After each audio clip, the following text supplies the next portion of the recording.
Holy shit. Can I just say right now, to hear that a fighter was supposed to weigh in at 145 pounds and he weighed in like 158 pounds. Like, what the fuck? Holy smokes. Boys, we're already cooking with gas. We're cooking with gas. This is craziness. Who does that? Who comes in not 10 pounds heavier, but like 13 pounds heavier? Who fucking does that? Oh my God. Like, I've never heard that in boxing. A dude coming in 13 pounds heavier. I mean,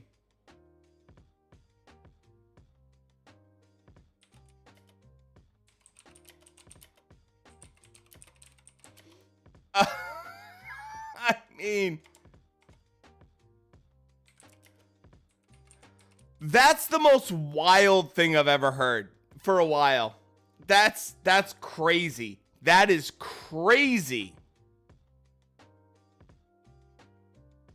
You weigh in 13 pounds heavier? Oh, dude, what's going on, man? 13 pounds heavier. How do you come in 13 pounds heavier?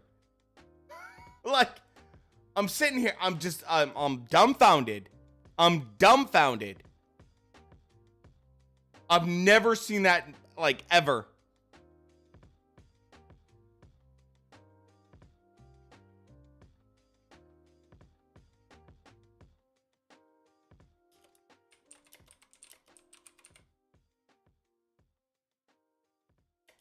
Like, holy shit. That's crazy. Oh, John, what's going on? To have this dude come in 13 pounds overweight? Holy shit. Guys, happy Friday, by the way. Oh, dude. It's all good, man. Don't worry. Look, I gotta be honest, guys. Don't ever worry about, like, making, like, streams or being here for certain streams. The point is that we stream consistently so that you can find the stream when it, you know, suits you. When it actually meets your, you know, needs or when you want to watch it. You don't owe me anything. As a viewer, you don't owe me anything. And so I appreciate you being here.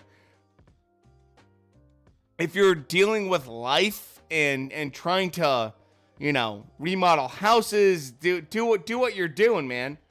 Don't worry about that, man. Like, that's totally cool. That is way more important than being here. You know.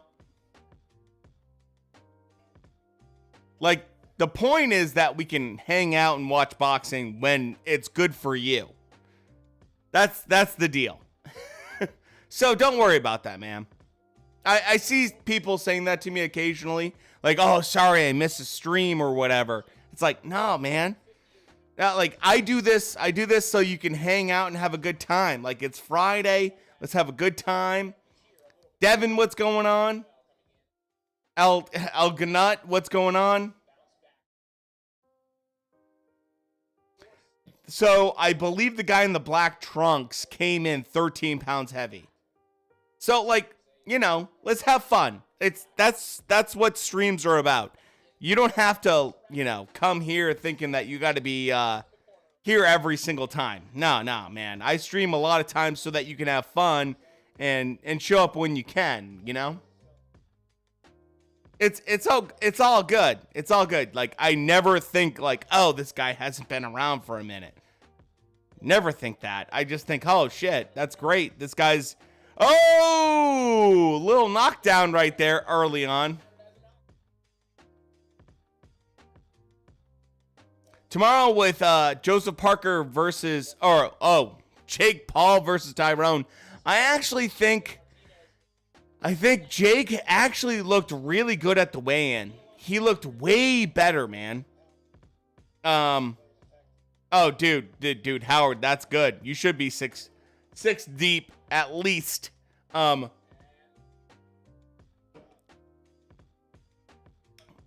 Jake. Oh, that's it. That's it. Fight's over. Fight's over. First fight's over. Yeah, so Howard, it was going to be Tommy, and then Tommy pulled out due to injury, and now it's Woodley again. Yeah. And I honestly was surprised when I saw Jake Paul at the weigh-in. The dude looked good. Jake Paul looked actually way better than I expected. Like, significantly better. So, does it look like they're fighting in someone's underground bunker? I mean, yeah, pretty much. I mean, if I'm honest, Woodley looked good too. Like, Woodley looked like he was in shape. He's been training. He looks fine. But Jake looked the best I've ever seen him. He looked, and I'm very critical of that guy. Like, I'm super critical of him, and I just want to be like, you know, I don't appreciate what you do sometimes, but kid looked good. He looked good, and kind of can't hate on him for that. So it's like, you know,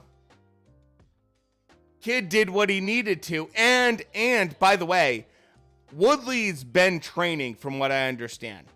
And so it's one of those situations like, shouldn't be that easy.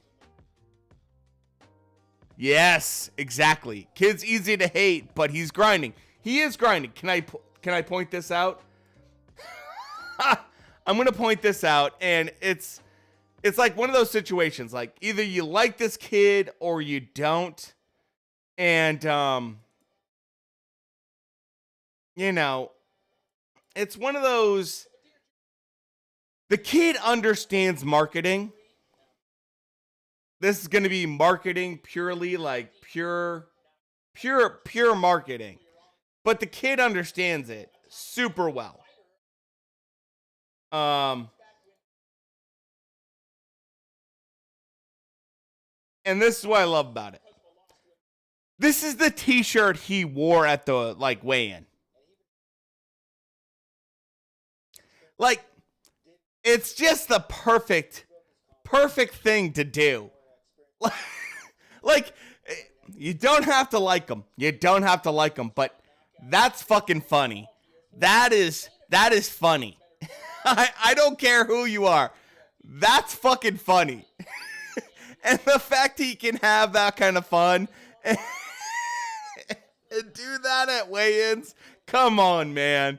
Like, oh, Russell, I absolutely agree. This is going to be a great fight. I did a whole breakdown live on Wednesday about this fight.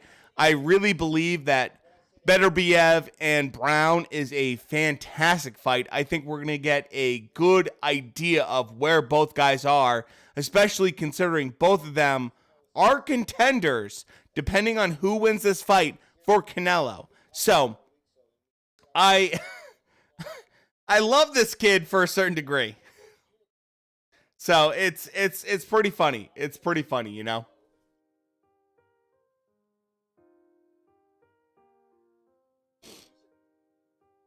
Skizzo, when is that fight happening? Can I ask you that? Marie versus Eve?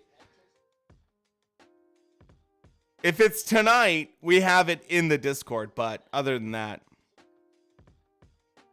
Oh, with the ski mask, I saw Jake doing the laps, all that stuff. Oh, Braden, that's all good, man.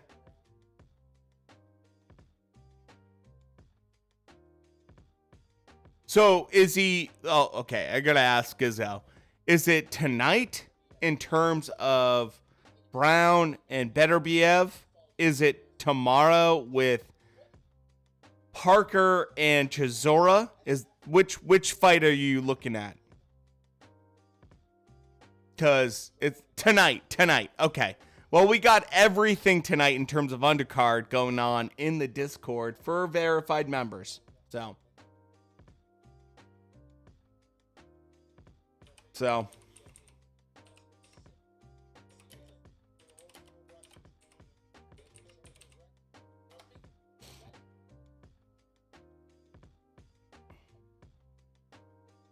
Oh, John, really? I bet that's in high demand right now. Top dollar for that. Everyone wants to train for less money, and right now it's, pretty expensive. The British flag tomorrow, I think. Look, the kid's funny, man. The kid's funny.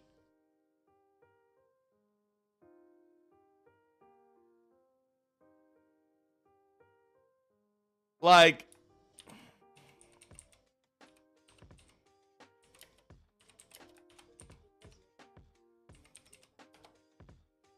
oh, dude, Tommy, I gotta be honest. Tommy has to be not only pissed, but the amount of money. And I'm just gonna be like, look, Tommy doesn't need money in a sense because he did all these kind of like reality shows and everything like that. 300, John? No. Really?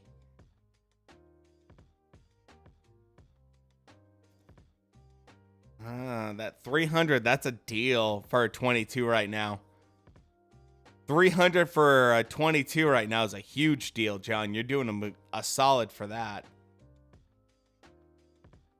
Jake gave Woodley a Rolex as a Christmas present at the phase 2 phase. Dude,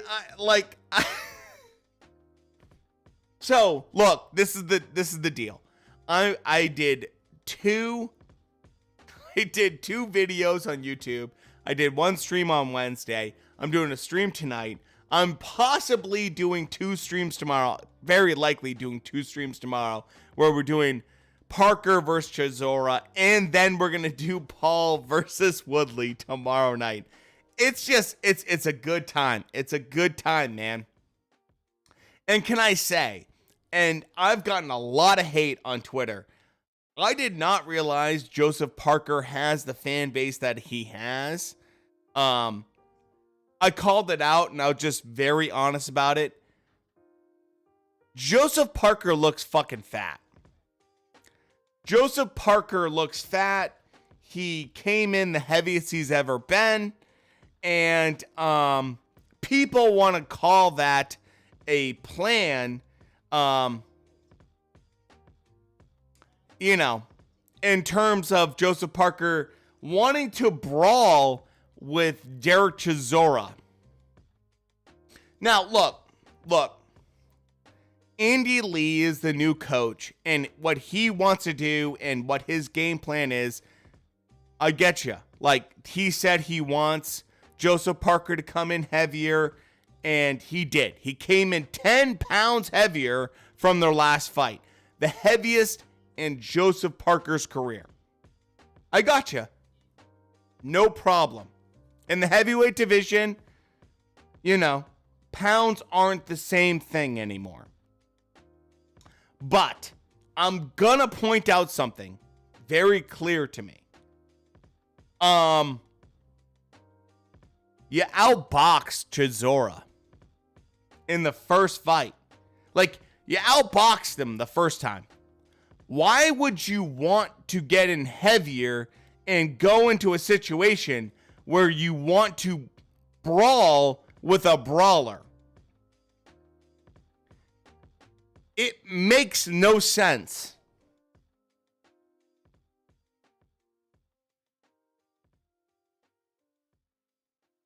Like, it makes 0 sense to brawl with Chisora. Oh, okay, so you went up 10 pounds, but you won a brawl with Chisora. He knocked you down in the first round last time. After that, after he gassed out in the 4th or 5th round, you outboxed him. You did a great job. You did exactly what you should. So why did you come in 10 pounds heavier? Oh, well, because, it's about power. It's about power. Like, Parker wants to, show that power and go in there heavier and, bulldoze and get that, KO for Chisora. Yes, he did, Camper Bat. Absolutely. He got knocked down. Chisora is a brawler. That's his style. That's what he wants. He wants in close, mid-range to close range fights. He gasses out in the first 5 rounds, generally speaking. Why you would want to get heavier by 10 pounds to do that, I don't understand that at all. It makes 0 sense. So I said to people on Twitter, hey, I don't understand that. I think that Parker should be getting lighter, if not the same weight, and outboxing Chisora like he did the last time, which was smart and just calculated, using his reach, moving, and just boxing, because that's what worked last time. It's not a question. Del Boy's gonna get gassed out. And I got a response like I've never gotten on Twitter, where I got all these guys, well, it's for power, man. It's for power. He wants to knock out Del Boy. And I'm like, holy fuck. Holy shit. Okay. So you think Joseph Parker put on 10 pounds to knock out Derek Chisora by fighting in a brawler style, which is Derek Chisora's bread and butter? Because Andy Lee said that. Andy Lee said that the day before. Or maybe this is just me thinking, Andy Lee said that because he realized his fighter came in heavy and he wanted to make an excuse for his fighter coming in heavy. I'm going to do a little quick. I'm so mad about this. I'm so annoyed by this. And I just want to show you something.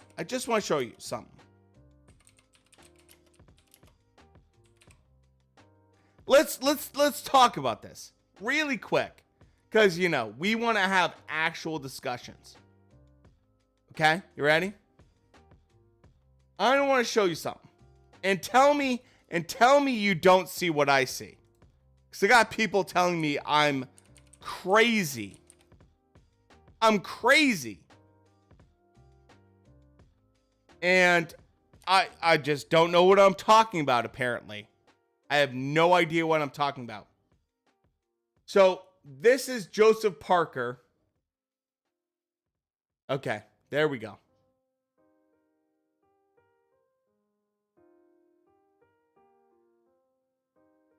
Here we go. I'm going to show you 2 pictures of Joseph Parker. And I want you to give me your honest opinion. Okay? Let me know what you guys think. And don't sugarcoat it. If I'm wrong, I'm wrong. That's fine. I can take that. I'll say that, maybe I misjudged stuff. Yo, Young, what's going on, man? Let me know what you guys think. I saw something a very different way than a lot of UK boxing fans. And they got really mad. They got really, really mad. Okay, you ready?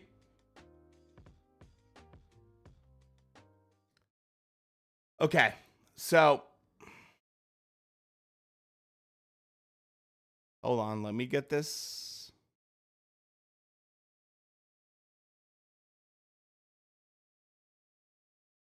Okay, so I'm going to show you Joseph Parker, right?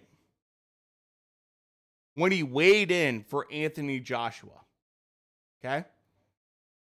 Just to give you a sense of how I see a good-looking Joseph Parker. That's Joseph Parker. He weighed in just under 240 pounds at 6'4". Okay? I think that's a good-looking heavyweight. Now,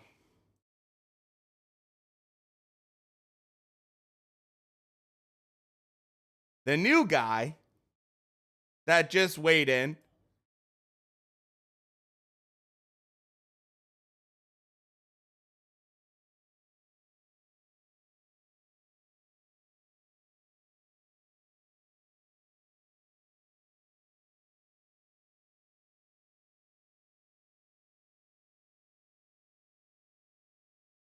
hold on.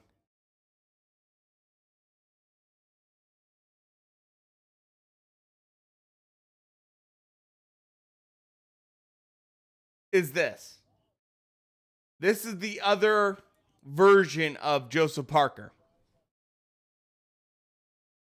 If you tell me that this Joseph Parker with that flabby stomach looks more tuned and more ready and everything else, he came in 10 pounds heavier from the last fight against Chisora. So they're telling me this is for power. Look at him. Look at what Parker looks like. And I'm going to show you again, real quick.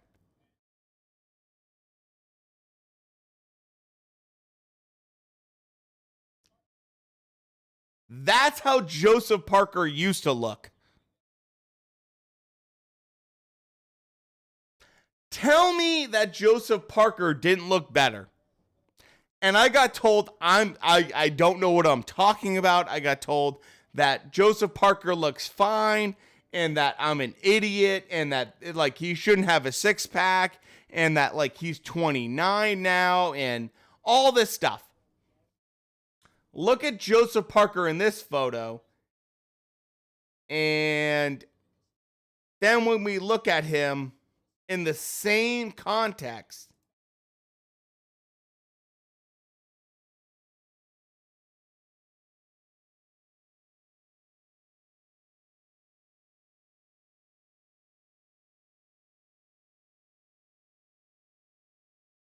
look at this same person, and they said he looks more defined. He looks better. He looks better. He looks better. He looks better. He looks better than what I said.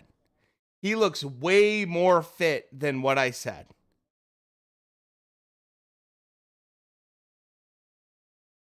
I'm sorry. He doesn't look flabby. He looks heavier. He looks significantly heavier. And if you want to compare that to,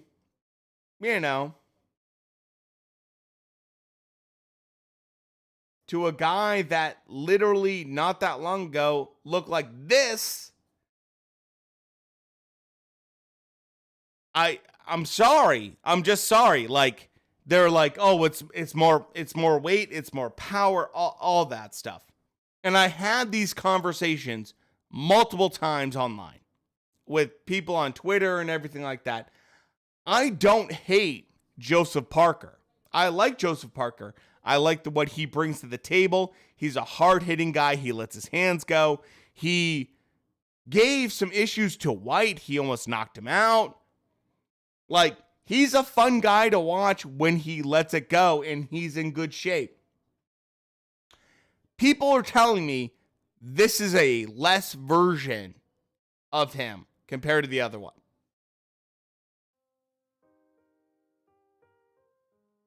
Am I wrong? Like, am I taking crazy pills? Am I the one that like does not see what's going on? Like, I'm sorry.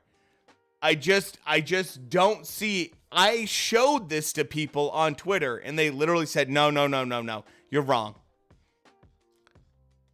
He looks way better heavy at like 250 than what you're talking about. We must be looking at two different pictures. And I'm just like, I'm sorry. Like, you must be taking crazy pills. Joseph Parker looks substantially better when he was lean and mean and was going after guys. This is the heaviest he's ever been. I'm sorry. I can't harp on this enough because it just like blew my mind. It blew my mind. So anyways, tonight we have some great boxing. Some fantastic boxing going on.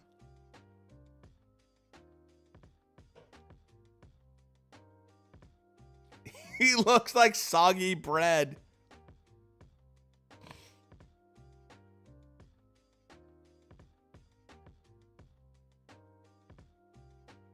I'll tell you this right now. We have a solid main event. Top Rank doesn't always put on like the best cards, but you know, occasionally.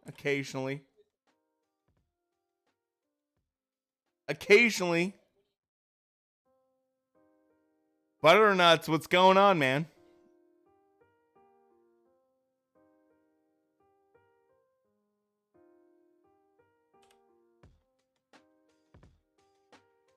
So,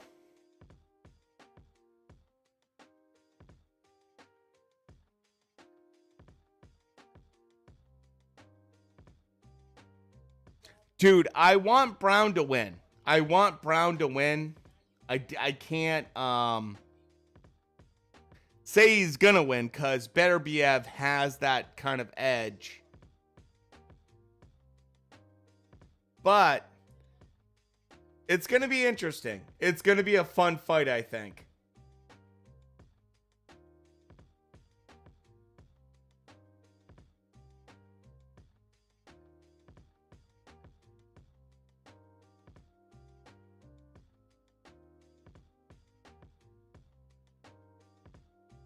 Brown is someone that could be very dangerous in this fight. He has nothing to lose. He has one loss.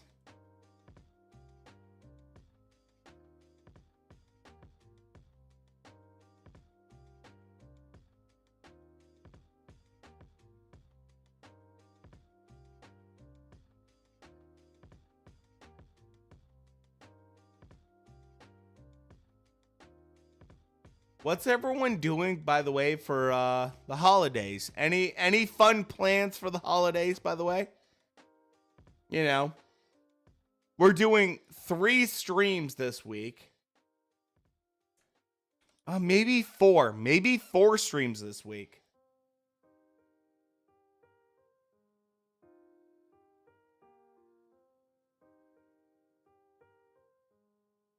So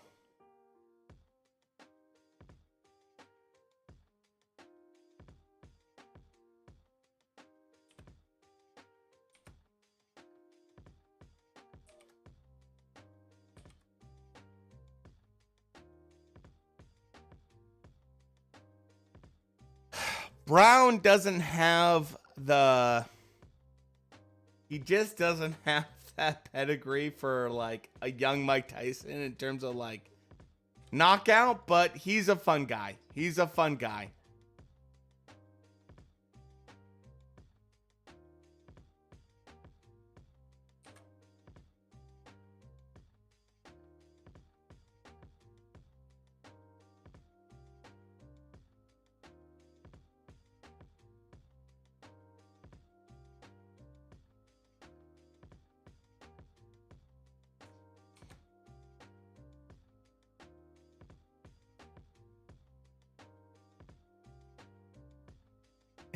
Sugar cookies taste like ass. It depends on the sugar cookie and what you're trying to accomplish.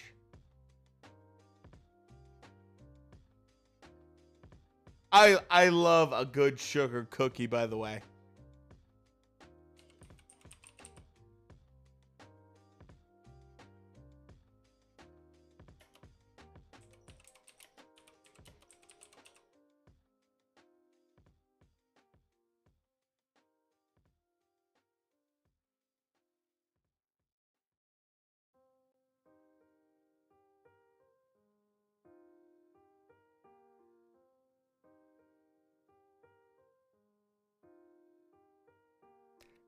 Wendy's sugar cookie is undefeated. I've never had it. I've never had a Wendy's sugar cookie. I cannot say I can vouch for that, but I don't doubt it, man. Duffman, by the way, thanks for the follow. Appreciate it. Gizzo, thank you for the follow. Appreciate it. I'll be right back real quick.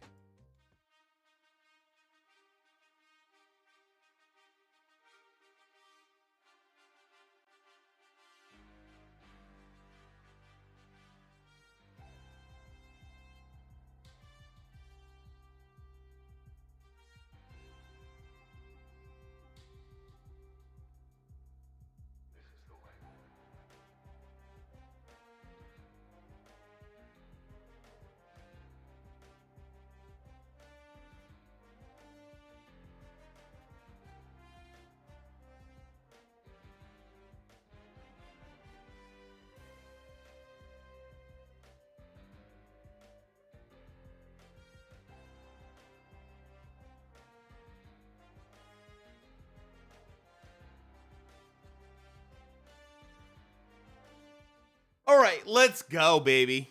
Let's go.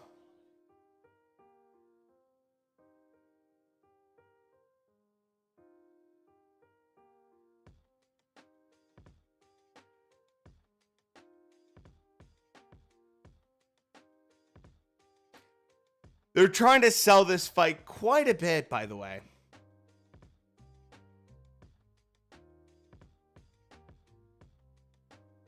You know? And look, it's the zone. They're giving us some good stuff.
Get knocked out. Oh, boy.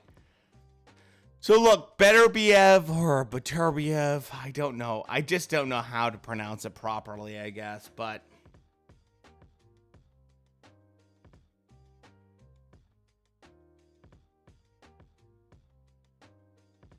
this should be a fun fight, regardless.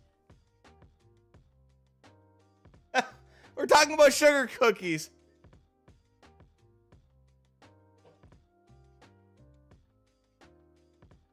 I think sugar cookies are great when they're simple and they deliver.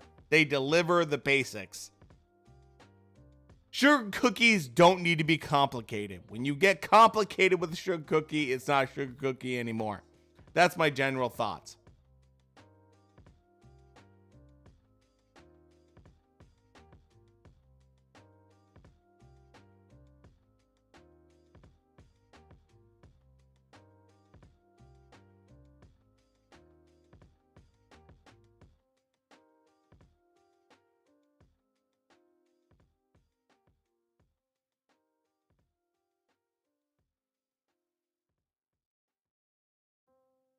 By the way, I have to ask, does everyone else agree that, like, Tommy Fury should be in this fight on Saturday against Jake? Like, I'm not saying he didn't get hurt. But you would think, based on the rhetoric of Tyson Fury, that, like, you don't have to train that hard to beat Jake Paul. By the way, Jake Paul actually looked pretty fucking good, man. In the weigh-in, I was like, holy shit, Jake Paul actually looked pretty good. Like, he actually looked pretty stout.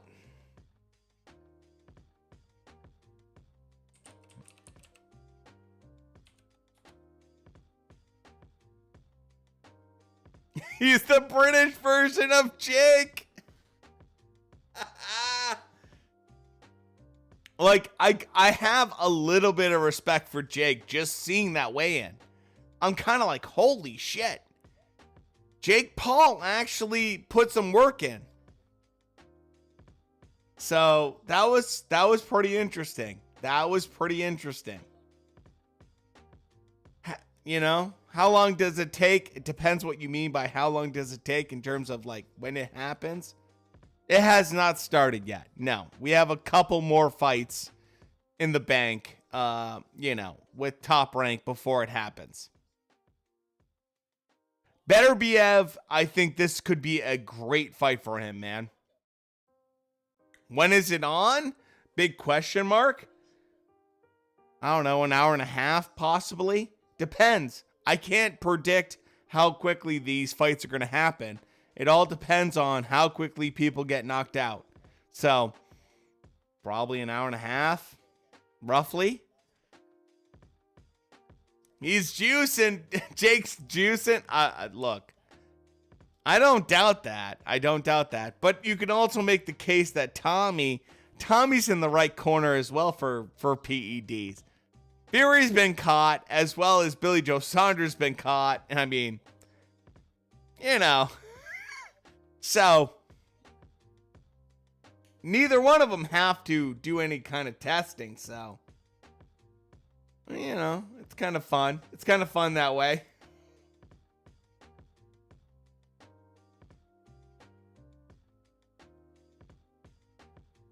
They're stalling right now. Brutally stalling right now.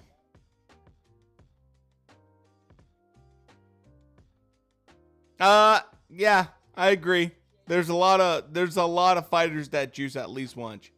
At least once. At least once.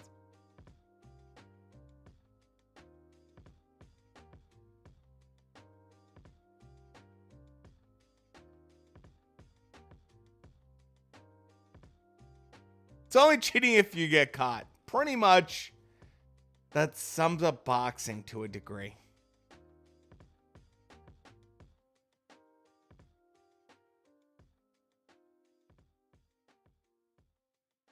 Rivas going to the corner right now.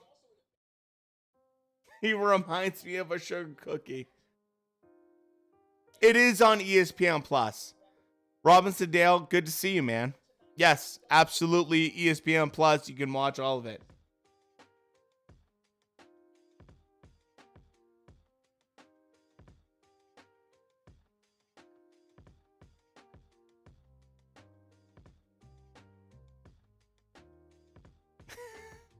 Sugar cookies don't suck. Come on.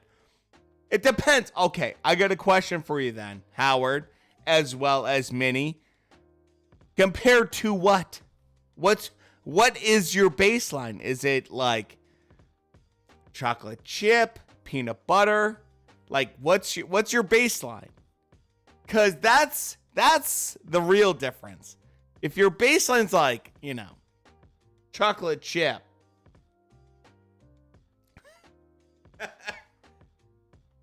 anything else, I molasses cookies kick ass, man. I love a good molasses cookie.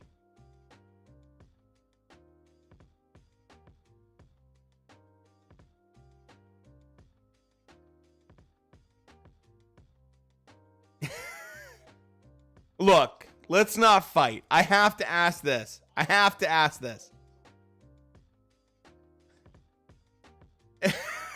That's a foul. Dude, molasses cookies kick ass. Especially New England molasses is really solid. Christmas tree Little Debbie's. The white and black ones. Not trying to get rid. Which one's better? Like, which one do you guys go for? Are they a thing? Or are they not a thing? Because TikTok makes you want to think that, like, white Little Debbie Christmas trees are, like, a big thing and they're, like, fucking unbelievable. And I'm like, I never had them growing up. And I feel like I don't have any affinity for either one of them. I never grew up with like either one of them being like a thing in Maine. So maybe I'm wrong, but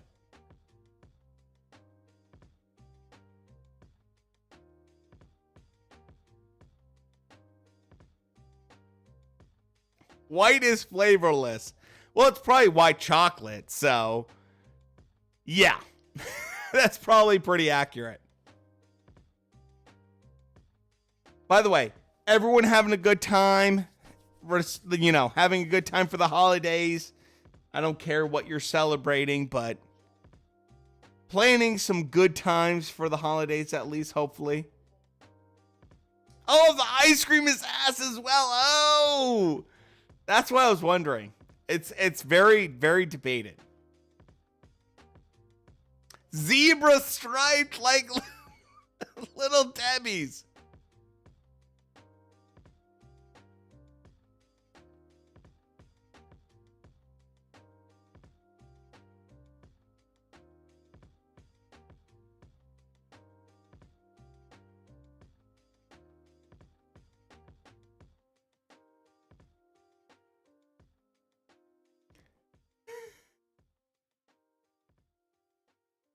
The outside tastes like wax.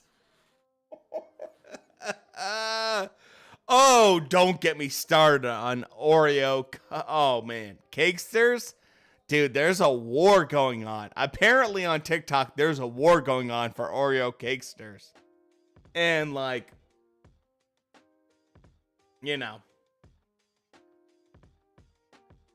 I don't have a dog in that fight. My parents did not allow me to have Oreo Cakesters the way I wanted, but holy smokes, there's a lot of passionate people about that.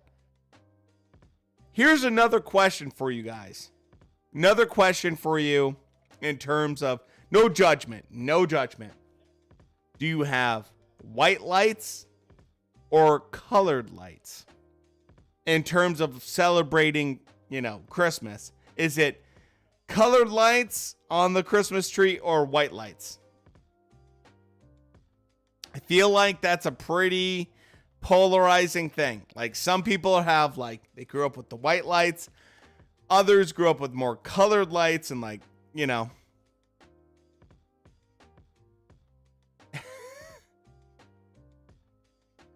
on the tree. Okay, colored on the house. There we go. Because, my wife grew up with, colored lights on the tree and everything. And I was, more of the, my parents wanted the classic white lights going around with, the faux candles in the windows and everything like that. It's a very, opinionated, statement. Holy shit, 41? This guy's 41 years old. That's criminal.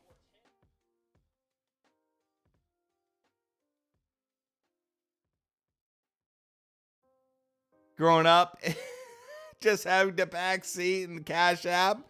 My kid's money. Oh, I hear you, that Dana.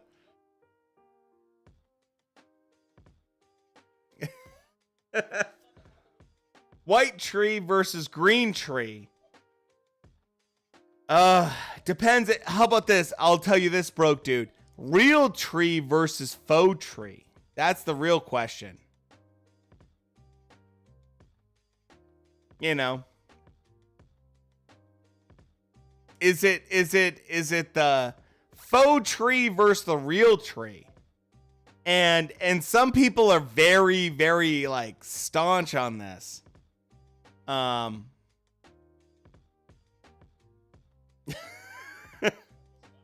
Not trying to like, make it difficult. I don't do trees or lights, but a couple of my neighbors go crazy with the outside lights.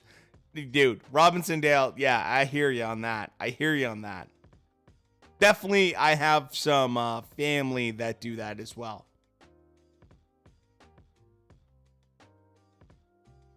I mean, I heard real trees be catching fire. Yeah, real trees are bitches to set up. Look, so growing up, I grew up in Maine, and like basically our whole state is just a Christmas tree, like waiting to happen. And my wife's like, oh, we need to do a real tree. Like, real tree is so important. I'm like, okay, let's do a real tree. No problem. I got you. Let's go and do the whole thing. And then now, this year that we moved, she's like, oh, okay. Let's do a fake tree. And I'm like, what do you mean? We just moved to Minnesota, where there's tons of real trees here. And she's like, no.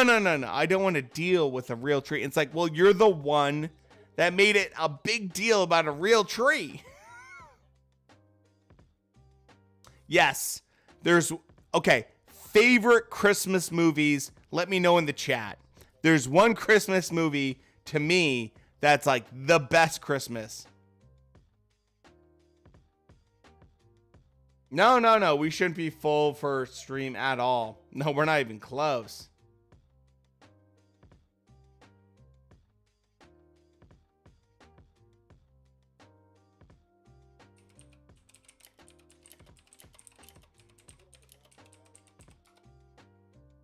There's a couple main things. What's your name, Robinson Dale? Let me make sure.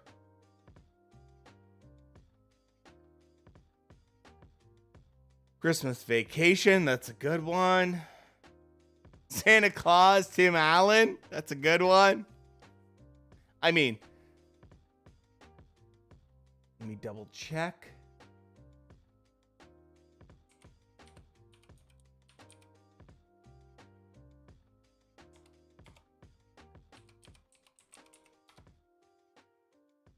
So, honestly, there's a couple that just stand out. Number one would be Home Alone. Home Alone, number one. The original Home Alone stands out. It's like one of those movies that just dominates. Bad Santa is a good one. I like the take on Bad Santa. And Dana brought it up. Die Hard is a Christmas movie. It's my favorite Christmas movie. By far. I mean, Die Hard crushes everything else.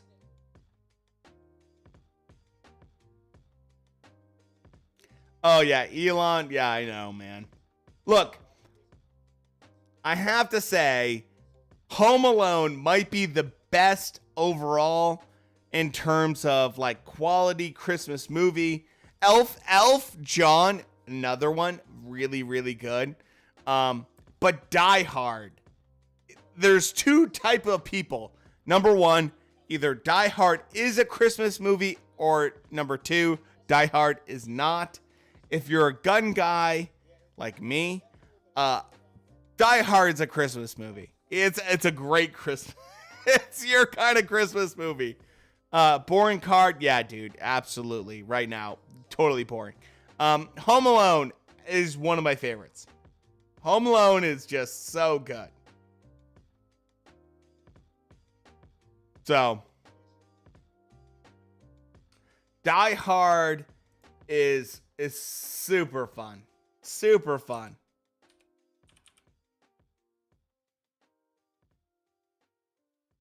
Oh, there you go. By the way, Robinson Dale, welcome to Verified. go on into the, stream in Discord and you're all set. Got you covered. Jesus didn't vote for Die Hard. Well, Jesus didn't have a submachine gun, and he also didn't have an AUG Steyr. AUG Steyr just set that movie apart. Oh, a hybrid between AK and AR. Oh, you're speaking to the right person. Yeah, the red ring is a little bit much. I heard about that. They call it the mutant sometimes. An AK that can take AR rounds. I've heard of that quite a bit. I like that. I appreciate that kind of firearm. Jesus, Slade pussy. I'll tell you right now, I'm about this close, man. This close to just getting rid of Twitter. Twitter is such a cancer. Such a cancer. Because it's so garbage. It's so garbage.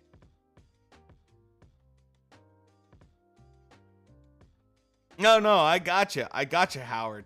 Dude, absolutely. I know exactly what you're talking about. You're talking to a guy that's very much into that world. By the way, guys, thanks for being here tonight. Having a fun time. This has been a great Christmas conversation. Yeah. It'll be a little bit expensive because you got the conversion going on. The AK, action is indestructible, especially when they're on, those rails like that. Yeah. Brendan Herrera, in particular, is one of my favorite guys to watch. I love watching Brendan Herrera. And he brings up a lot of good moments there. We're at least 2 fights away from Brown right now. We're in the 3rd round right now, so we're quite a bit away. So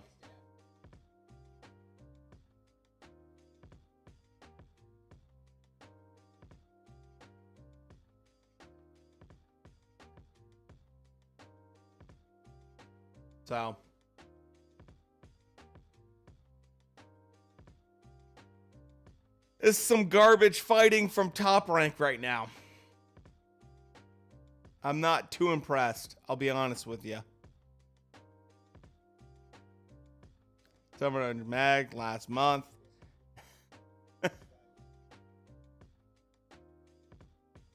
David Lemieux is actually going to be fighting David Benavidez.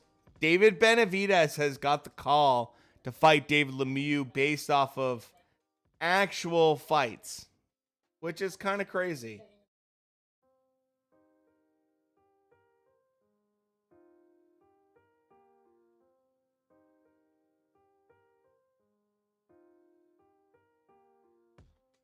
Dave Lemieux is so-so. I have mixed feelings about him, man. If he gets schooled, and I mean completely schooled by Billy Joe, I'm wondering how he's going to do against Benavidez. And that's not like a total knock on him, but it's just, let's see how it goes. So, here we go right here.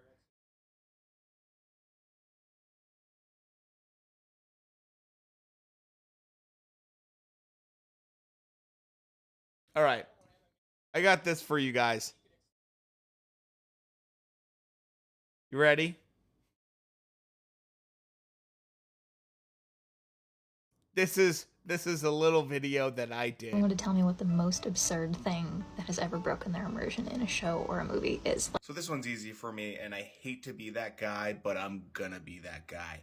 It's the 3rd episode of the 1st season or series of Sherlock Holmes. the pool scene. So, For Sherlock gun guys, you'll pulls out get a it. pistol. You'll get it. One hands it. No problem there. Okay. Don't worry, Shrek. It's And then all as good. the scene continues, it just, for me, was the moment that took me totally out of this immersion of this right there. Right there. This guy that's supposed to be incredibly intelligent and know all these things, but he cups and saucers it. He cups and saucers it. Who knows what cup and saucer means?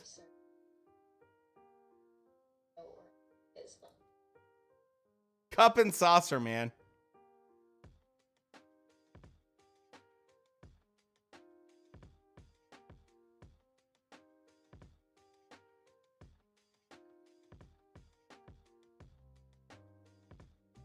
It crushes me. It crushes me when I see a cup and saucer like that. Yes. Cup and saucer. Here's the cup. Here's the saucer. It drives me crazy. I see it in like UK all the time. Oh man. I know he's a Brit and he enjoys tea, so cup and saucer makes sense, but it just drives me crazy. All right, I'll be right back. I gotta pee really quick. Bye.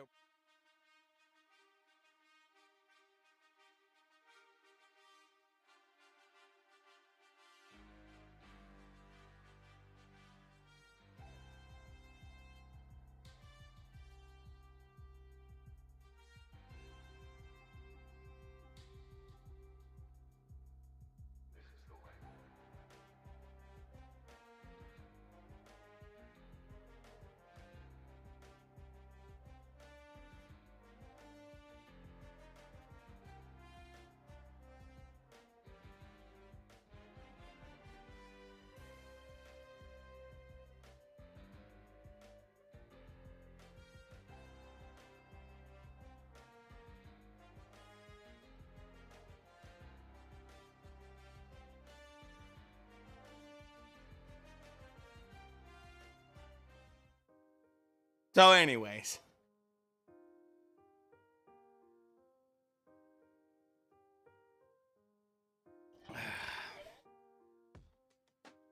Yeah, the fight's not great, John. I'll give you that. This is a pretty boring fight right now, which is kind of what I expected. Cup inside. Yeah, dude. Robinson, dude, exactly. Roger Moore, I don't think did the cup and saucer technique. Look, the one hand, I get you. No big deal. And when I'm in a movie and I'm like, or a TV show like that with like, you know, Sherlock Holmes, I'm super into it. I love it. And he cup and saucers. And I'm just like, fuck me. Like, give me a break. Dirty Harry. I haven't watched Dirty Harry in a while. But like, I get very critical. It like totally takes me out. It's a minor thing. It totally takes me out of it.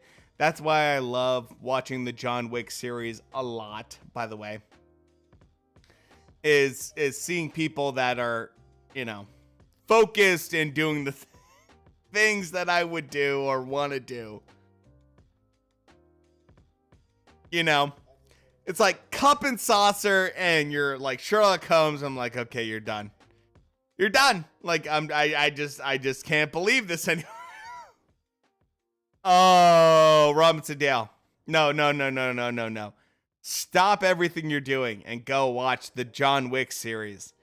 It's the best series I've ever seen for people that are in like know and enjoy firearm culture whatsoever. You don't have to be like a huge firearm guy, but like if you enjoy that kind of culture, oh man. There you go, John. Yeah, exactly. Like, look, shoot one-handed, I don't have a problem. Like I can just like I don't have a problem with it, but it's like some of these guys. Alec Ball the firearm. Oh, Dana. Hold on. Dana with the Alec Baldwin joke. Oh God. Oh God. The Alec Baldwin joke. Oh God, that's awesome. Oh, it's sad but true.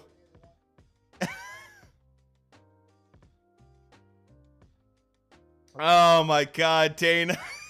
Dana with the Alec Baldwin joke. Oh no, Robinson Dale, like that's why you need to watch John Wick. It's a movie for people that are into firearms. It's absolutely in that way. But Jesus Christ, the Alec Baldwin joke. I never knew there was going to be so much crossover from boxing individuals into firearms, but holy shit. Oh my God, this is a trash fight right now. This fight is terrible. I might have to do something about it. This is a really bad. Okay. Dude, Keanu Reeves in the John Wick movies he's so good. He's so good for what he is. I have a real appreciation for Keanu Reeves. He's not perfect. Like, he's not like ever gonna give you this like performance that you're like, oh my God. He's the best actor ever. But he fits the Wick movies super well. Like a glove going into like a hand, perfect fitting kind of situation.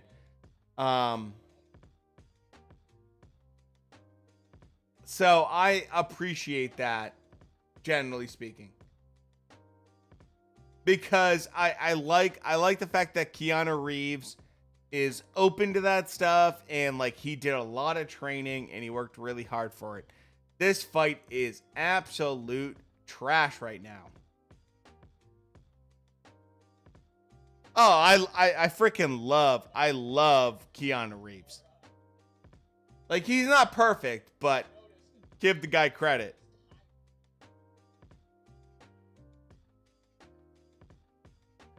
Okay. Fuck this. I'm going to put on something else. And I'm going to put it on the screen. And we can all watch it together, because this is ridiculous. This is dog shit kind of fights right now. This is super bad fights right now. So, hold on.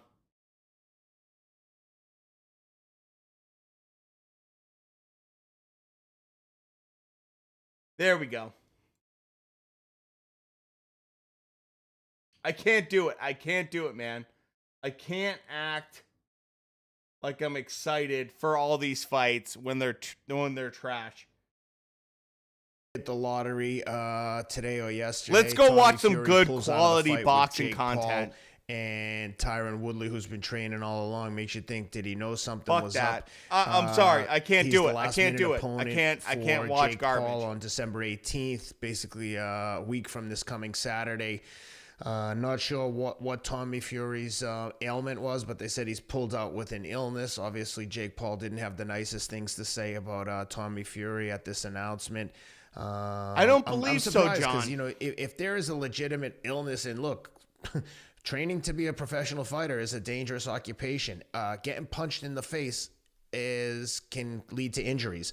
So who knows? If he had a real injury, all I would say is, typically when you have a real injury, you're like, hey, here's my real injury. Here's my arm in a cast, broken. I'd rather watch Teddy Atlas talk about but not boxing just, than hey, yeah, guys, I'm out. have I'm you sick. guys Maybe watch he has garbage. posted I'm that sorry. he's- I his- can't the do it. I rationale can't of do the it. I illness, can't do it. But I haven't seen it yet. And Tyron Woodley getting another crack at the title, at least the title of, top YouTuber or whatever they're calling it. But he's Jake Paul's giving him a $500,000 bonus if he can knock him out. Meaning Tyron knocked Jake Paul Let's out. watch So that'll be some an interesting real fight on content December for 18th. boxing, I'm actually not looking forward to In seeing other it. words, if Woodley can land the right hand, because if he's going to score a knockout, the one thing Woodley, of course, professional fighter, former champion, terrific human being from everything I could see at Yeah. least. And you know, Teddy has been in the business forever. And Teddy still doesn't understand microphones. Technically, normally we do classic boxing night tonight. But we watched Razor versus Tommy last weekend. But normally we do like classic boxing night. Even though Atlas has been around microphones a good point of his career, he still doesn't understand them. So, a real fighter, but not a boxer. But if he was to pull a knockout, it would be with the right hand. Yep. Not with the left hand, because I he got punches you, good with John. the right hand. But finish up. Yeah, well, that's it. I guess he's been in camp and he's going to get another shot at Jake Paul. And quite honestly, I'm here Just for send it I'm my looking way, forward John. to I it. got you. I find these fights. I wasn't a big fan initially, but I'm starting to get more into these novelty fights, and I'm looking forward to seeing this one. What do you think? You know, the funny thing is, the first thing I got to say is that I thought Fury had a good chance to win, only because I like Paul. I told you that. I respect that he respects the sport, and he's done everything to, he's taken advantage of an opportunity to make money. Hey, that's America, right? That's the American way. What's wrong? What the frick's wrong with that? Okay, you haters out there. What's wrong with that? Is he destroying the boxing sport? No, boxing is still boxing. It's two separate things here that we're talking about. This is It's funny. entertainment. I say the This same is thing as different. Teddy. But he is getting in there. He's risking himself. He's fighting. He's picking his opponents well. Mayweather picked his opponents well. I know Mayweather is one of the great fighters. I know. But still, you didn't knock him for being smart and making money and picking opponents. Did you? Did you? No. So I don't know that you should knock Paul either. And again, he's respecting my sport, our sport, the sport. He's training right. He got a trainer to teach him. He's doing it the right way. The first thing that comes to my mind when you tell me about the rematch, does that mean that if Woodley wins, Tyson he gets versus to remove Spinks, the we've done tattoo that of too, Paul? but it's also a great fight. I don't know about Great that, fight but to that kill would, some time. I want to know about that, Ken. Yeah. These are the details I want to know. I'm assuming We're not that- talking about standard boxing, right? Yeah. The entertainment's part of it. This part. I want to know. Did he ever get the tattoo?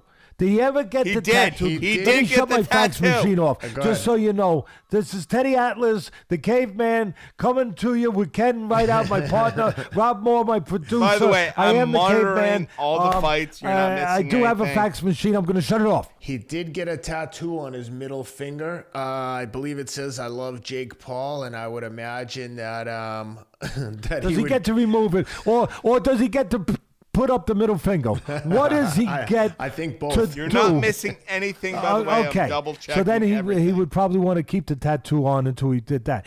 So, and the other thing is, that's if he wins.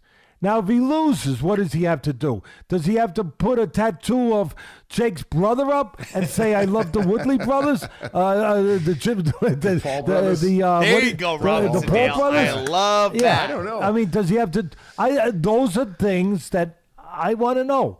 Those are little extra things I want to know. And does he say? Does he put a tattoo maybe with it that also says that I love? I mean, I want to know, Ken. Is this stuff?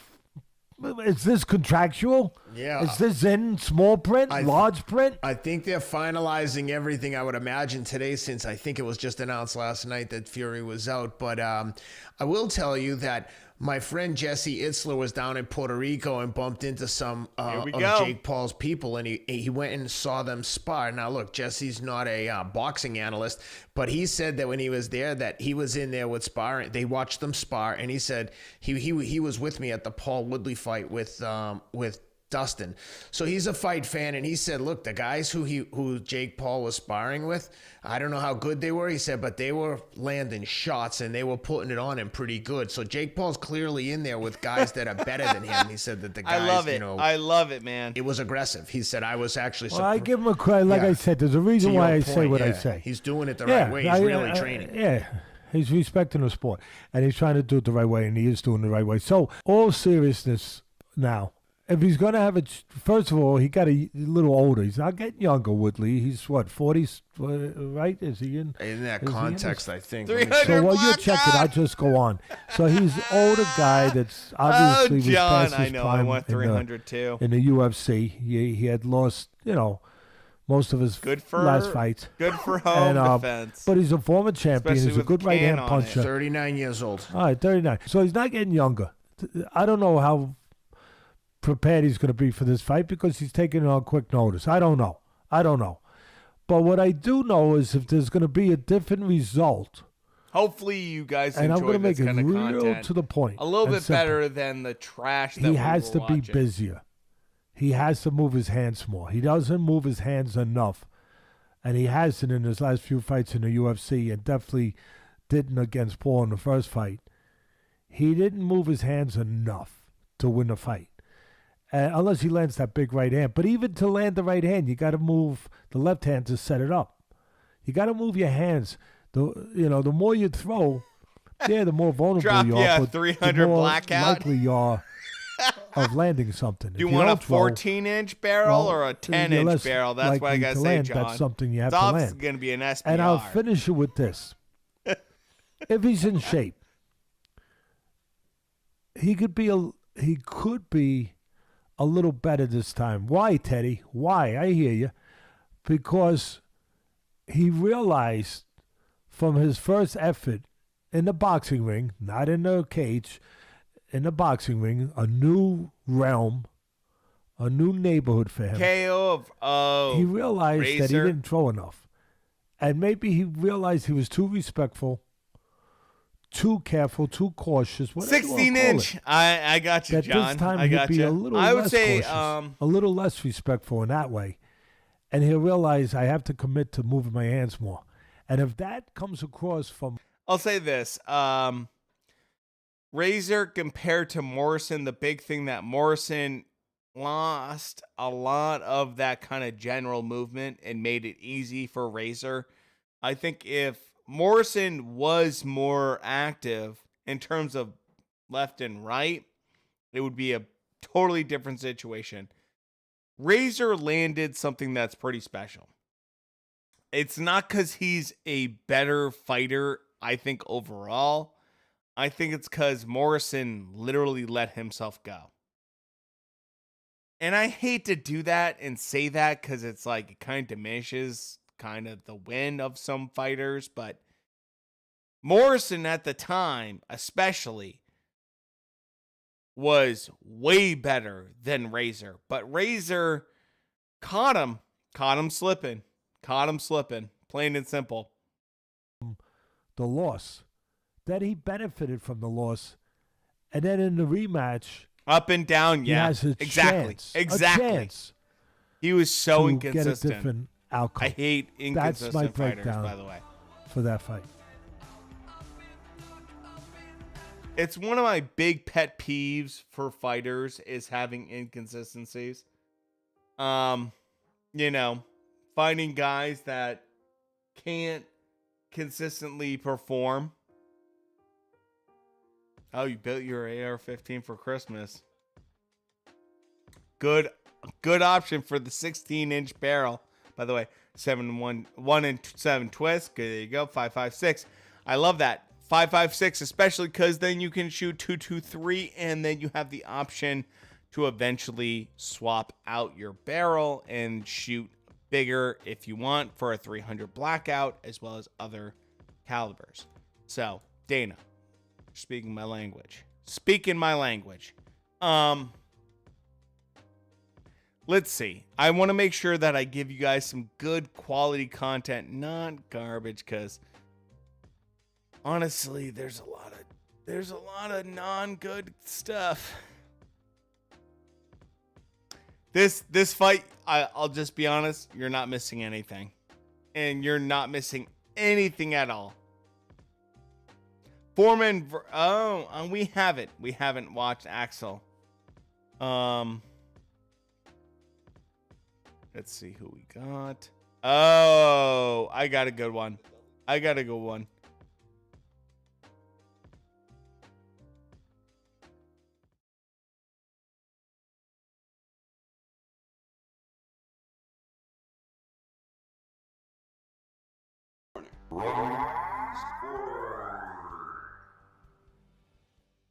So I'm On sorry. November 13th, It just the fights have been 1999, trash. Lennox So I want to make Lewis sure you squared guys off get something. against Evander Holyfield for the undisputed heavyweight world championship. Holyfield was the unified WBA IBF Some heavyweight classic champion, boxing. and Lewis was the WBC and lineal heavyweight champion. Lewis won the fight by 12-round unanimous decision to earn the undisputed heavyweight crown. This victory produced the first undisputed heavyweight world champion since Riddick Bowe vacated the WBC belt back in December 1992. So Lennox had unified all three major alphabet belts of his day, and he also held a valid claim to the heavyweight lineage. But his reign as undisputed champion didn't last long. Indeed, he was stripped of the WBA belt a few months after winning it. The WBA was upset that Lennox defended his goddamn championship ABC against belts are undefeated top-rated ridiculous. contender Michael Grant. The WBA had ordered Lewis to instead face their number one mandatory, John Ruiz. And John who at Ruiz that time was a was bitch. best known for being blown out in 19 seconds by David Tua. Yeah. Lennox Tua- made quick Tua work took of it to Grant him. in a devastating display Oh, of rock, power. man. But despite the victory, Lennox never technically made a single defense of the undisputed crown. And we haven't had an undisputed heavyweight world champion since then, going on 22 long years. Can you turn off the YouTube feed volume? So if whatever I'm showing, I have to have that damn volume. years. Since that time, the boxing landscape has changed. Today, there are not 3, but 4 major world alphabet belts, with the WBO having made the transition from minor to major. On September 18th, 2004, Bernard Hopkins entered the ring as the undisputed IBF, WBC, WBA, and lineal middleweight world champion. And he put his world championship on the line against WBO De La titleist Hoya. Oscar De La Hoya. Hopkins won the fight by 9th round knockout, and he became the first boxer in history to simultaneously hold every belt in the new 4-belt era, including a valid claim to the lineage. This was, in my opinion at least, the tangible point in time where the WBO officially became recognized as a major world title. Prior to this year, we have only had less than a handful of undisputed world Oscar. champions in any weight class during the 4-belt A lot era. of respect for Jermaine Oscar. Taylor earned the distinction at middleweight in 2005 when he beat Hopkins Three-weight to win world all 4 champion in middleweight 22 belts. fights for After that, Oscar. it would take Huge, 12 long years huge, before huge Terrence wins. Crawford defeated Julius Ndongo to win all 4 belts at junior welter in 2017. The following year in 2018, Alexander Usyk defeated Murat Gassiev to win all 4 belts at cruiserweight. So going into this year, at the beginning of 2021, we only had 4 champions to ever become undisputed at any weight class in the 4-belt era. But 2021 actually became a revolutionary year in boxing history, where we had Ramirez 3 different versus matches Taylor. where all 4 belts were on the line. The first of those happened back in May, when Josh Taylor fantastic defeated fucking Jose fight. Ramirez to Love become that the fight. undisputed world champion Love at that junior fight. welterweight, which, interestingly enough, this made Taylor the second undisputed champion at 140 during the 4-belt Taylor's era. a fucking Then back beast, in man. July, Jermell Charlo battled Brian Castano for the undisputed crown at 154. But that fight ended in a draw, so no 4-belt champion emerged from that one. And then just last month, Canelo Alvarez defeated Caleb Plant to become the undisputed super middleweight world champion, and that victory marked Canelo as only the 6th boxer to become undisputed at any weight class in the 4-belt era. Right now, Tyson Fury is the reigning WBC heavyweight champion, and he is also the lineal heavyweight world champion. Meanwhile, Alexander Usyk is the unified IBF, WBA, WBO heavyweight champion. And with 2021 bringing us 3 different divisional matches for undisputed supremacy, well, perhaps 2022 will be the year that we finally get an undisputed heavyweight showdown in the 4-belt era. It's been almost 22 damn years since the WBA unceremoniously stripped Lennox for facing Michael Grant instead of John Ruiz. And we have never had a heavyweight championship contest with all 4 belts on the line. That needs to change. Yep. It's long overdue. I agree. And maybe, just maybe, No the deal. alphabet bodies will begin opening up to this idea more. But I'm not holding my breath because all 4 alphabet bodies suck out loud. We last saw Usyk in action back in September when he defeated Usyk Anthony was Joshua by unreal 12-round against unanimous Joshua, man. decision to win the unified Beautiful IBF boxing. WBA Beautiful WBO boxing. heavyweight Like, championship. you wanna show and your we kids last the saw best Fury in boxing? action a couple of weeks after My that God. in October when he won a war of attrition in an instant classic in his third fight against Fury. Deontay Wilder.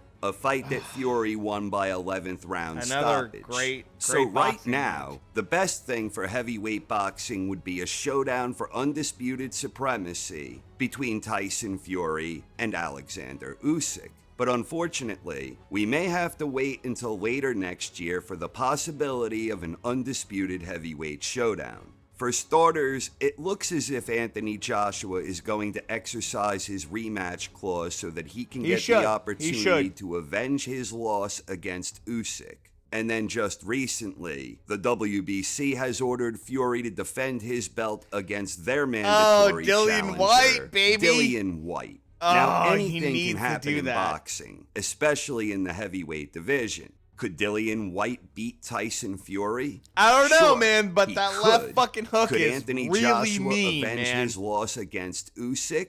Sure. No, he could. did not lose, Now, I'm Dana. not ready to make an official prediction on either of those fights yet, and even if I did, there's a good chance I'd be wrong about at least one, if not both. But if I'm correctly reading the pulse of boxing fans on social media, the Two-stage general R&R trigger. expectation There is you that go, most John. fans are expecting Fuck yeah. Fury to beat White. And most fans are expecting Usyk to beat AJ even more convincingly in the rematch. I'm not Rise saying all fans Armament think this, has but great by and triggers. large, that seems to be the general consensus. Oh, man. That might be the best chance we have for an undisputed showdown in 2022. Because then Fury will have fulfilled his mandatory obligation, and Usyk will have fulfilled the condition of his rematch clause with AJ. That The would way he perhaps just pave the way beat for an AJ undisputed was showdown later unreal. next year between Fury and Usyk. But that's not a given. Usyk may John, have to single fulfill stage some or other double alphabet stage, obligation twin that stage, would ruin these would-be double plans. stage. If Trigger. Fury and AJ both win, it still might help pave the way. That would be a unique situation where you had 2 British heavyweight champions squaring off for all the marbles. I've now seen that again, gun. the same Oh, yeah, situation yeah, exists John, here yeah. if Usyk were to win. You never know what the IBF, the WBO, or the WBA super duper belts might have in store Your when they sniper- arbitrarily your make up sniper rules setup, about which mandatory is obligations. incredible, But if by the way, Fury John. wins, regardless of whether it's AJ or Usyk, I think there is at least a pretty good chance that either of those scenarios would result in the possibility of a showdown for undisputed heavyweight supremacy. Now, if White winds up beating Fury, that might well prove to doom a potential 4-belt heavyweight championship contest from happening Yeah, at any I mean, point White in 2022. can be hurt. Fury Oh, might wind up man, getting a that rematch knockout in on that Chisora, man. situation. And then That's why I personally, love if Chisora. that happened, I think the other alphabet belts will become more inclined to ruin things for us fans. So if White beats Fury, regardless of whether it's AJ or Usyk, I think this is the scenario where an undisputed heavyweight champion in 2022 is I least fucking likely. love White's But who left knows? hook. Maybe White and AJ will wind up having a rematch for the undisputed crown. Wouldn't that be something? But the point I'm getting at here is I Really, tend to Dana? believe that we have a No better shit. chance of I getting believe a that. big I've heard the time, rumors. I've undisputed heard the heavyweight rumors. championship fight in 2022. I've fucking heard the than we rumors. have had at any point in a very, very long time. And one like can AJ, hope. So do you think looks we will get so a ready. four-belt heavyweight championship contest at some point?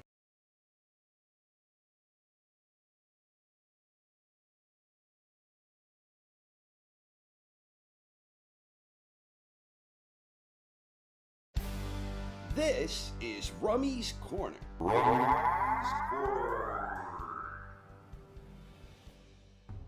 The International Boxing Federation was created in 1983, originally known as the United States Boxing Association International, and better known today as the I agree. IBF. I the can see sanctioning that. organization became well established in relatively quick order, in large part because of Larry Holmes, the Easton Assassin. The IBF recognized Holmes as their champion, and he accepted. At that time, Holmes had been the long-reigning WBC and lineal heavyweight world champion, and he relinquished the WBC belt and now held the IBF. This provided the organization with instant credibility. The World Boxing Organization How's everything was going, created guys? 5 years later in I'll tell you right now, 1988. But unlike in terms the of situation DAZN, with the IBF, this fucking it ultimately fight's took garbage. many years It's before terrible. the WBO So- became recognized as a major world title. This begs the question, when exactly did the WBO become a major world title?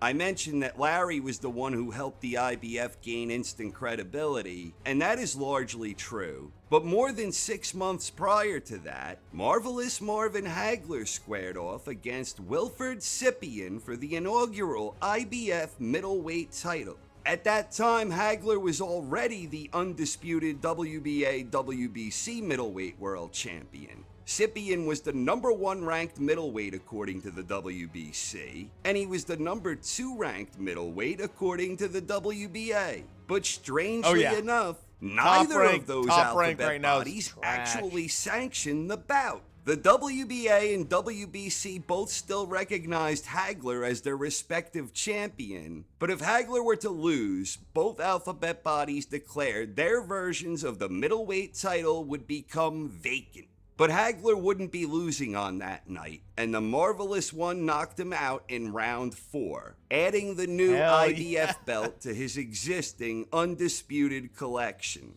The reason I'm mentioning this is because it's a good example of the absurdity of boxing politics. The fact that the WBA and WBC were almost rebelling against the emergence of the IBF is personified by the alphabet politics surrounding Hagler's bout with Sipien. By the time the WBO came into existence, Mike Tyson had already become the undisputed heavyweight world champion. And he did it the hard way, winning 4 separate fights to obtain that distinction. He beat Trevor Berbick for the WBC Berbick title. is one then of my he beat favorite James fights ever. Bone Crusher Smith for the WBA belt. And he also defeated Tony Tucker for the IBF. Tyson wins? additionally AJ earned versus a White. valid That's a claim good to the fight, heavyweight actually. lineal title when he beat Michael Spinks. Wolf, Iron what's Mike going Tyson was on? the baddest man on the planet. I thought the you'd like this. Wolf's the undisputed kind of guy king that of loves the this heavyweight shit. division. As In well May as me. 1989, Francesco Damiani became the first WBO heavyweight titleist. But at that time, the WBO was not a major world title. Nobody, and I mean nobody at that time, was demanding a bout between Tyson and Damiani. The WBO was just Oh a my minor God, trinket. dude. Look in the heavyweight at Mike landscape, this Tyson. remained true throughout the Fucking 1990s. Mike was It was unreal, dude. not a major world title. Now, that isn't to say that some talented heavyweights didn't hold claim to the WBO heavyweight belt in the Possible draw. 1990s. You had guys like Merciless Oh, Ray I Mercer, can see that too. Michael Actually, Moore, Wolf, I can Tommy see the that, Duke man. Morrison. And you also had But Dr. they'll Iron only Fist, do it. Vitaly They'll only Klitschko. do that But the to most make notable sure they make money. WBO heavyweight titleist was probably Riddick Big Daddy Bowe, who defeated Herbie Hyde to win the WBO belt in March 1995. But nobody at that time considered Bowe a 2-time heavyweight world champion, even if Bowe was 4 Super ironically Bowl viewed as the champions. world's top I heavyweight can't at that imagine, time. Trek, Even at the as start a of the Patriots broadcast, fan, Were HBO you correctly just noted destroying that Herbie everybody? High was not a major world champion, that he was merely a contender. And then HBO's Jim Lampley made a point to say this in the opening Lampley. seconds of the fight. The title to which Michael Buffer referred in his pre-fight introductions is granted by an organization which is not recognized by HBO. So this is not a world championship bout. So throughout all of the 1990s, the WBO was still not viewed as a major world championship. But during that time, it started gaining more credibility outside of the United States. If guys like Marvelous Marvin Hagler and Larry Holmes were the pioneers that brought instant credibility to the IBF in short order, then the pioneers for the WBO would, in my mind at least, it probably starts with Dariusz Michalczewski. Michalczewski held the minor WBO trinket when he challenged the unified WBA IBF lineal light heavyweight world champion, Virgil Hill. The Tiger defeated Hill by 12-round unanimous decision to win the unified WBA IBF crown, God, dude. and he also earned a valid claim to the lineage. But then boxing politics reared its ugly head. The WBA stripped Michalczewski a couple of weeks later for the sin of holding that blasphemous WBO trinket Come on, man. alongside their precious WBA strap. All That's for the fucking sin of holding that crazy. WBO belt, which wasn't even viewed as a major world championship. This is why it's so important that we have Classic Fight Night and we have times where we talk about this shit. Because this stuff gets totally rearranged all the time. And you see people on various social media platforms saying like, this means more than this, and this means more than that, and like, this is really important. Dude, I think it's really important that we have these conversations Then to begin with, in a respectful and the IBF way. was forcing an unreasonable mandatory on him 4 weeks after he won the belt, so he vacated. Does this not remind you of the situation between Hagler and Scypian? Scypian was the #1 ranked fucking middleweight Scypian. according to the WBC. And he was the #2 ranked middleweight according to the WBA. But neither of them sanctioned the bout. Whatever their reasons were for not sanctioning that bout, the two big dogs didn't want to share their block with a third dog. Come on. And the situation with Michalczewski was the same exact type of thing. But Michalczewski was, in my humble opinion, one of the early pioneers in the WBO making the transition from minor to major. Michalczewski continued making defenses of the WBO trinket, but at the WBO same has time, become he a was the major lineal belt. light heavyweight world champion. Meanwhile, Roy Jones Jr. had done Here we something go. in the 90s very similar to what Mike Tyson did in the 80s. Jones won the WBC light heavyweight belt in his rematch against Montel Griffin, and then he won the WBA against Lou Del Val, and then he won the IBF against Reggie Johnson. So Roy did what Mike did. He unified all three major belts in his day. The only difference But- was Mike went on to defeat the lineal heavyweight world champion Yep. Michael Spinks. Roy never did that at 175. For whatever reason, the ultimate showdown between Jones and Michalczewski never came together. It reminds me a lot of the situation we'd see 10 to 15 years later with the whole drawn-out saga between Mayweather and Pacquiao. But those two did Dude, finally Roy fight. Jones Jr. is my Whereas favorite, the man. ultimate mega bout showdown at 175 never happened around the late 90s. The point here is Michalczewski was popular in Germany, where the WBO was held in far higher regard than it was in the US. But he won the lineal crown. So when the IBF and WBA stripped Tiger in an Dude. unceremonious and shady way, they actually helped the WBO gain credibility, which is kind of ironic. Rory Then you have puts the it interesting case of so someone well. like Joe Calzaghe. His Calzaghe, yeah. WBO reign Yeah. began after he beat Fucking Chris Calzaghe. Eubank a few months after Michalczewski defeated Hill. At the beginning of Calzaghe's reign, the WBO was not considered a major world title. And that was true for most of Calzaghe's earlier defenses. By the time Calzaghe unified against Jeff Lacey in March 2006, by then the WBO was certainly viewed as a major world title. Calzaghe was another boxer who ultimately proved his greatness over the long haul. And like Michalczewski, I think Joe is clearly one of the other early pioneers that helped the WBO make the transition.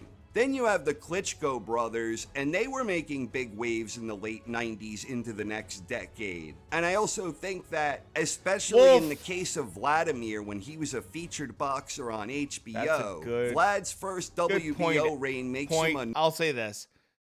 Holmes, I would say Berbick, I would say,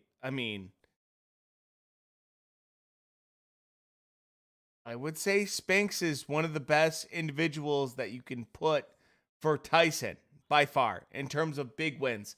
I agree with you on that. Because the other big wins, or I should say, the other big fights he had, he lost.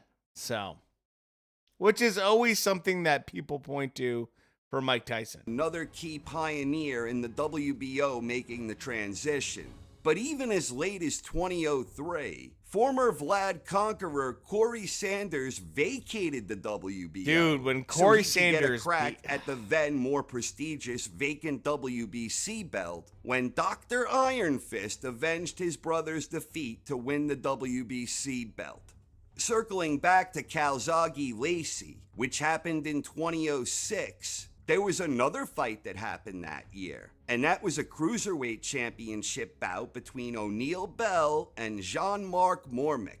That title involved the big three from the 80s and 90s. Exactly, the WBA, WBC, Wolf and I have IBF were all on the line, as well as the cruiserweight lineage. But technically speaking, not all the time. That fight was not for the undisputed cruiserweight crown, because by that point in time, the WBO was already recognized as a major world title. The same year, Calzaghe unified his WBO with Left Hook Lacey's IBF.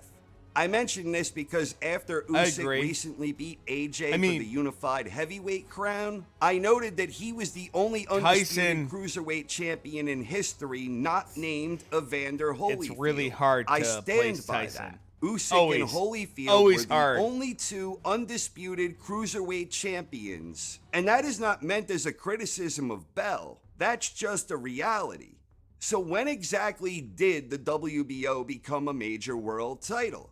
I believe the exact tangible point in time happened on September 18th, 2004. Rummy's Corner that was is the so night that good, Bernard man. Hopkins defended I love watching IBF, Rummy's Corner. WBC, Like the history WBA and everything is just lineal spot middleweight on. crown against WBO champion Oscar De La Hoya.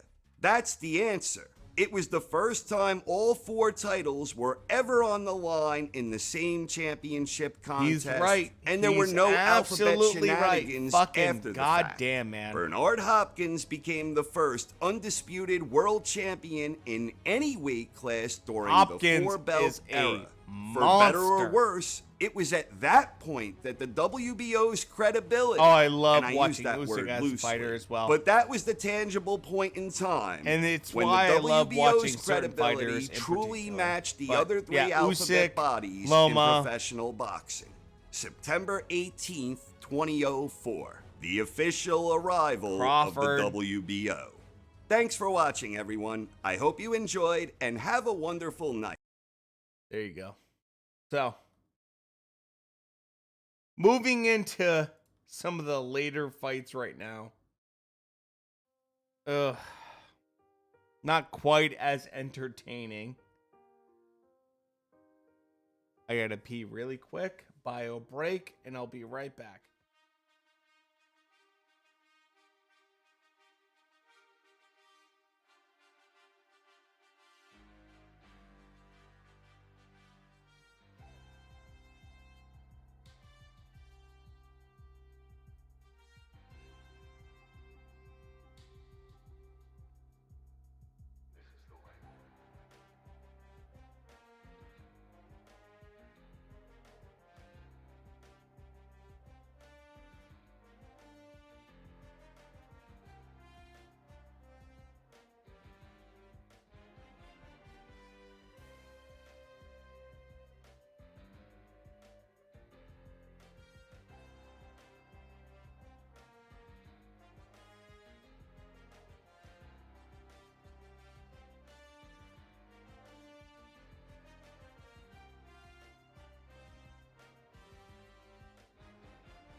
All right.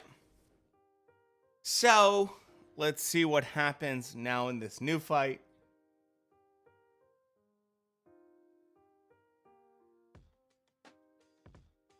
I have another video by one of my favorite YouTubers, by the way. I have a YouTuber that I really love to watch. He's super informational. And we might switch over to him, depending on what we get. There's no White Claw in this. There's no White Claw. White Claw. Give me a break. I know what you're saying, though, Dana. Okay. Okay.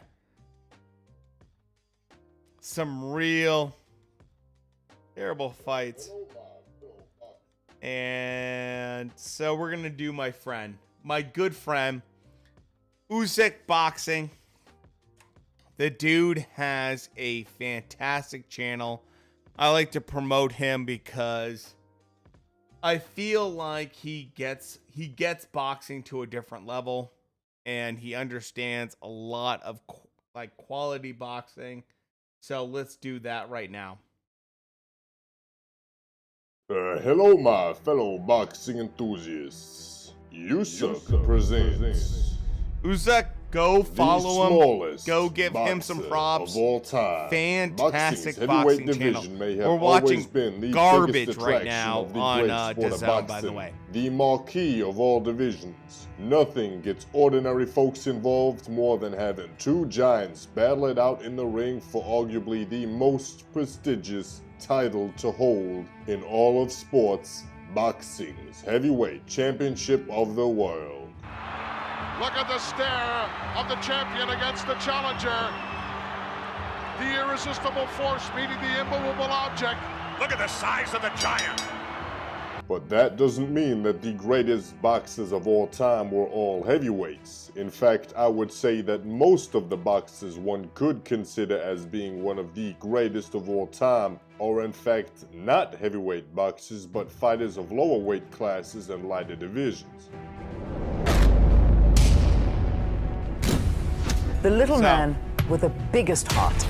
That's four-time I want world to show you champion Jacob quality Baby boxing Jake and McClellan. Usyk Most boxing people, when asked fantastic, who is the man. greatest boxer of all time, will say float like a butterfly, sting like a bee, Muhammad Ali. But you know you are truly great when the Muhammad Ali says that you are the greatest boxer of all time. When they say Sugar Ray Robinson was the greatest fighter pound for pound, meaning that I imagine if he was a heavyweight fighting the same style, he'd be the greatest, I would have to admit, I would have to say yes. I have his fight films. I've watched the films. That man Sugar was Ray beautiful. Robinson, baby. Timing, speed, reflexes, rhythm. No question. His body, everything was beautiful. I say I'm the greatest heavyweight of all times, but pound for pound, I still say Sugar Ray Robinson was the greatest of all time. Probably true. Sugar Ray Robinson was and still is, to this day, To this day, the baby. greatest boxer of all time. And yes, he was at his heaviest a middleweight contender and champion. Sadly, not much is known about his career, which brings me to the topic of this video here. Do you know who the two smallest dogs? boxer There you of go. all time is? If you don't and you want a 10-minute boxing history lesson, then stick around to find out. You had my curiosity. Now you have my attention. I will catch you on the counterpunch, my fellow boxing enthusiasts. What do you guys think? Huh? What do you guys think? Some good quality content rather than watching garbage? One of my most loyal subscribers named Blue Deadpool has asked me in my comment section below of my Vitaly Klitschko documentary, the I have most to say, underrated heavyweight man, of all this time, guy and I to have a make good documentary relationship. on the smallest Fantastic boxer of all boxing time. fan, man. So as you know, I make videos on request, and let me know in the comment section below which boxer you would like me to make a documentary about, and with a little bit of luck, I will make that happen. Now straight to the point and back to the main topic. I have to be very transparent. Usyk Boxing and myself have a very solid relationship. We talk to each other a little bit, and it's nothing where like I influence his content or anything like that. But you know, we're polite to each other, and we have a lot of respect for each other. So he's a fantastic channel. The Go follow smallest him. boxer of all time was born on the 1st of August 1962 in Johannesburg, South Africa. His name was Jacob Matlala. Sadly, it's very difficult to find much information about his childhood and life before boxing because he was never dude, considered Howard, a I superstar appreciate it, due man. to him only being 4'10" or 1m47. He was an only child. His mother was a cook and his father was a cab driver. At only 10 years old, Jacob went to the gym for the first time ever with his father, who boxed himself, and he was hooked ever since. Jacob holding the title of the smallest boxer of all time probably goes hand in hand with all the odds stacked against him. Now here's a guy who was Smallest boxer of all time. and made the most out of it.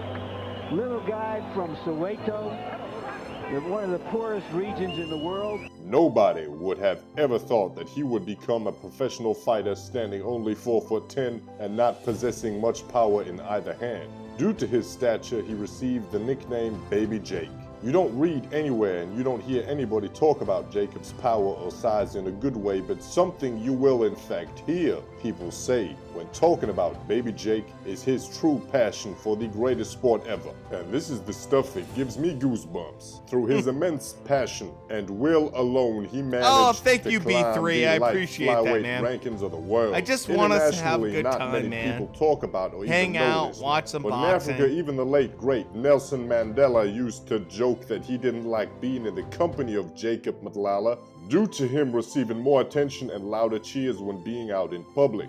Y'all get that? The freedom fighter himself, Nelson Mandela, spoke of this man. Oh, and on a side note, did you know that Nelson Mandela in fact boxed himself? Nelson Mandela fought for freedom and justice for all, a lifelong battle that was fueled in part by his love for boxing. Mandela was an amateur boxer in his younger days, and he credited the sport with helping instill discipline and the will to withstand the blows of hatred and a long imprisonment. Boxing great Muhammad Ali met Mandela several times. In a statement, Ali said Mandela was a man whose heart, soul, and spirit could not be contained or restrained by metal bars, economic injustices, or the burden of hate and revenge. And if you didn't know, and you are in fact surprised, then please subscribe. Great channel, by the way. Great channel. Because learning certain things about the history of boxing is something you will be receiving when watching Which my I content. want to Thank do, you for your guys. support. I want to make Rest sure in that you peace, guys get that stuff. Nelson Mandela.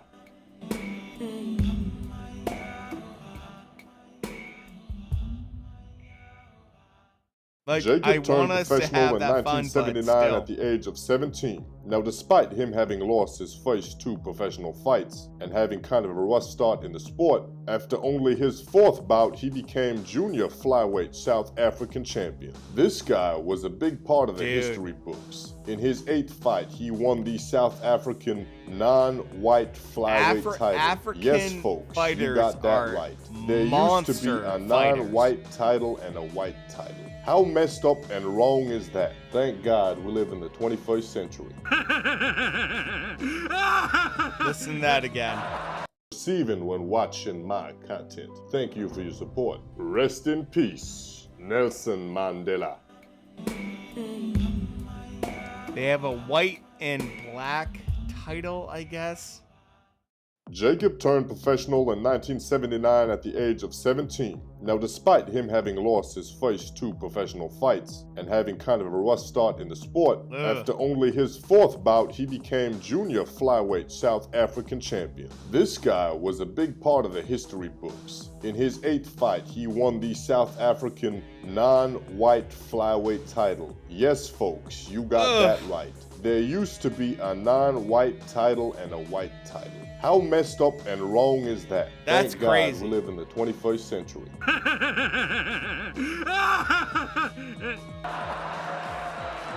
Jacob Madlala had his first 19 fights in 3 years, which made him one of the most active and respectable boxers in South Africa. However, he only fought so many times because he just kept coming back again and again, always falling short on winning South African titles, but that's what his secret to success was. After losing, he just kept on coming back and suddenly, out of the blue, started collecting world titles. His first world title shot he got on the 7th of September 1991 against Dave McCauley in Belfast, Ireland, and it was for the IBF World Flyweight Championship. He lost by knockout in the 10th round, but on the 15th of May 1993, he got his second chance to fight for a world championship. He faced off against Pat Clinton in Glasgow for the WBO Flyweight Championship. He won by technical knockout in round number 8 and achieved his lifelong dream of becoming a world champion boxer. All good, man. Baby Jake defended his title 3 times until losing it by stoppage in the 8th round against Alberto Jimenez on the 11th of February 1995. Against all odds, Jacob defeated Michael Carbajal on the 19th of July 1997 in Las Vegas for the IBA Flyweight World Championship. Howard, and he later relinquished his title to be able to challenge Hawk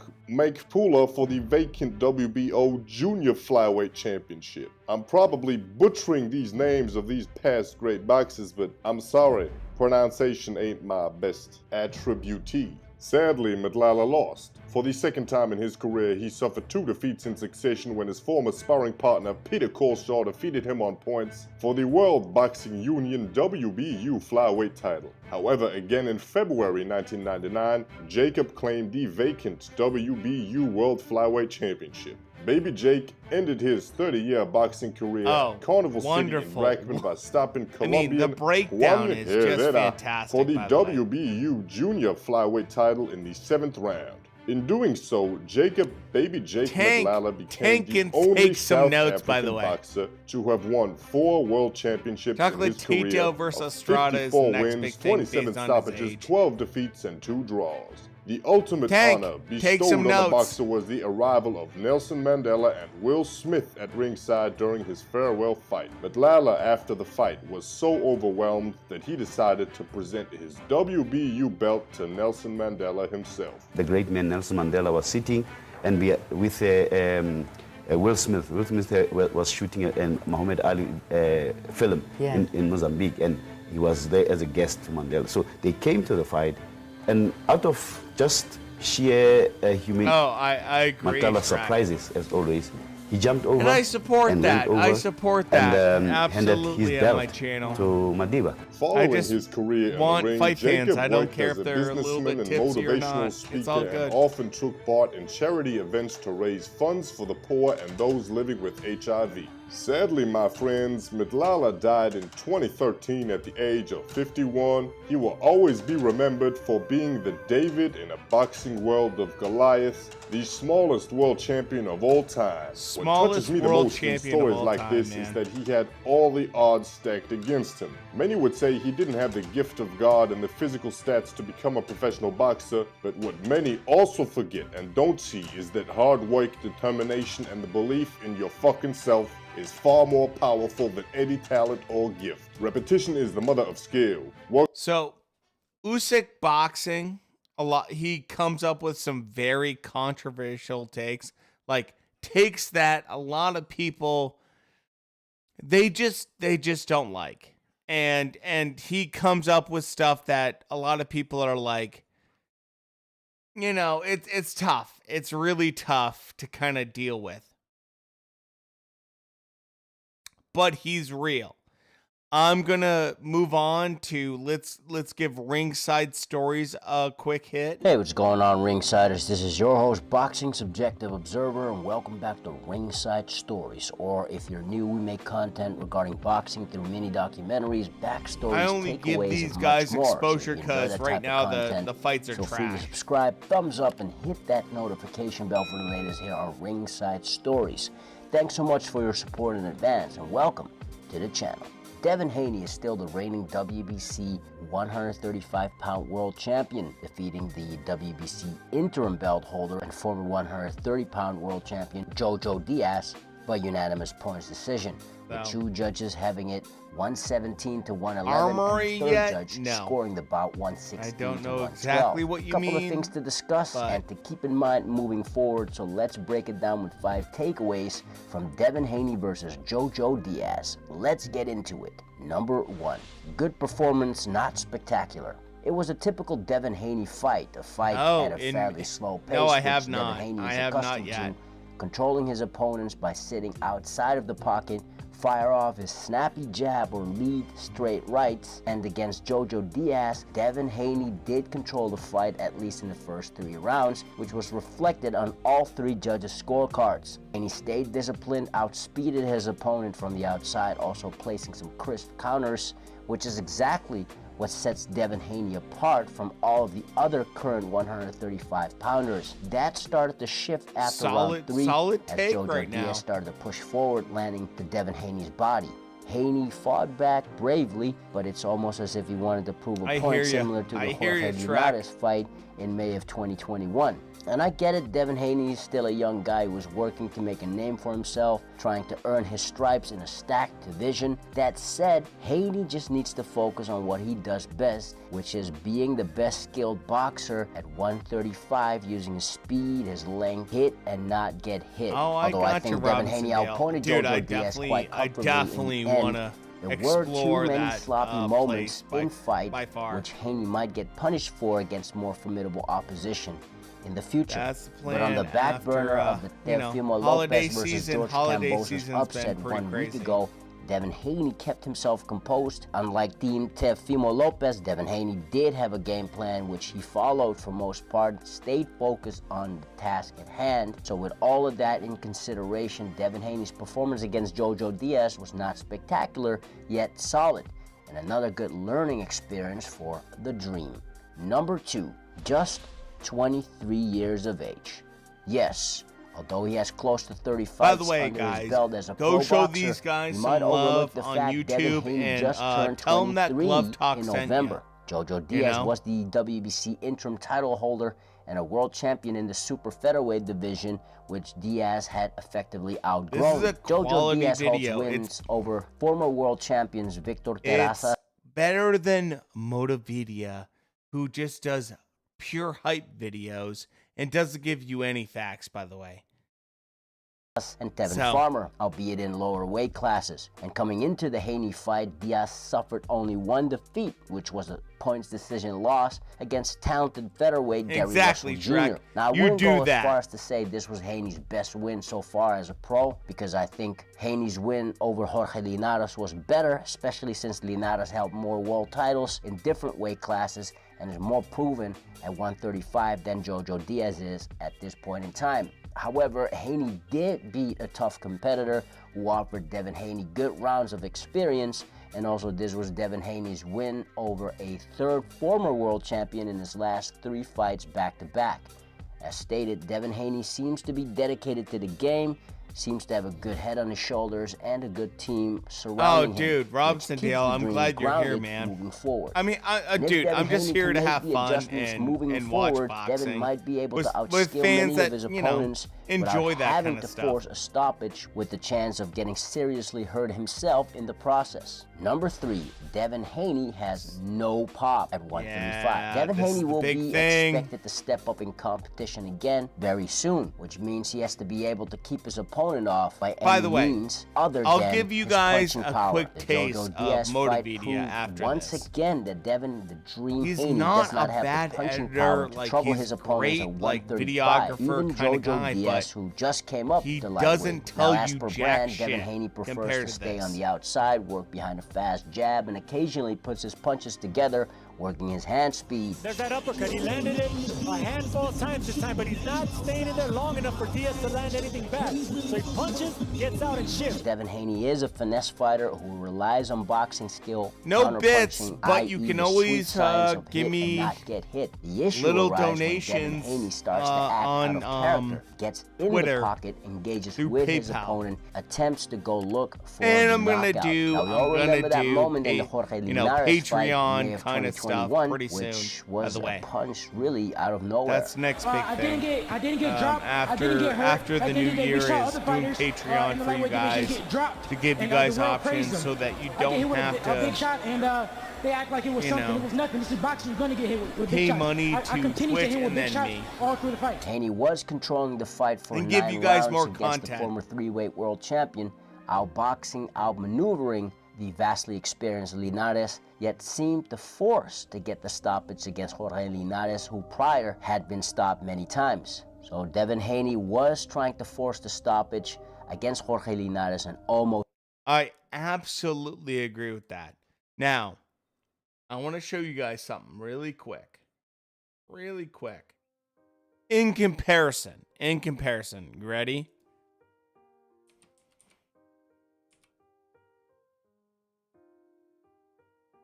And this is something I think is a good example of showing not only two sides, but being honest about everything. That guy went out and gave you guys absolute facts. You ready? You'll see a huge difference here. And it's you know, it is what it is. But it's very obvious. I knew that this day would come when everyone would be talking about me. Fight fans, welcome back. The lightweight division is about to catch fire as a string of powerful pugilists aim to end the year with a statement. Here is a 2012 U.S. Olympian. Now, I know that Devin Haney is if you don't know anything, Jojo Diaz has been at the lighter weight class in terms of 126 pounds and 130. This is one of the few fights he's had at lightweight.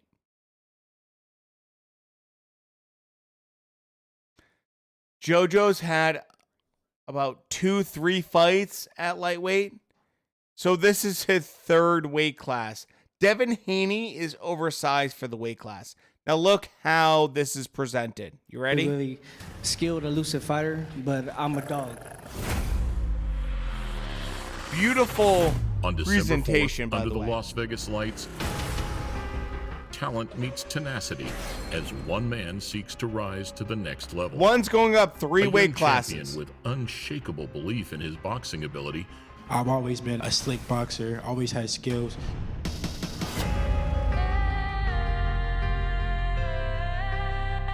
fighting to legitimize his contested status on the world scene, taking on a confident Californian looking to finally Who's add coming discipline up to desire 3 weight and enhance his classes status from with a where second he world started. title.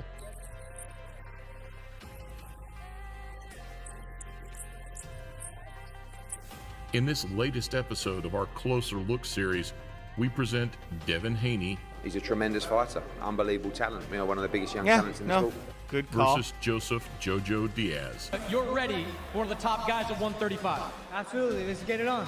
Welcome to a Motivedia presentation. Motivedia, That's in the build-up. terms of Everything must have the presentation, build-up is before it fantastic. explodes.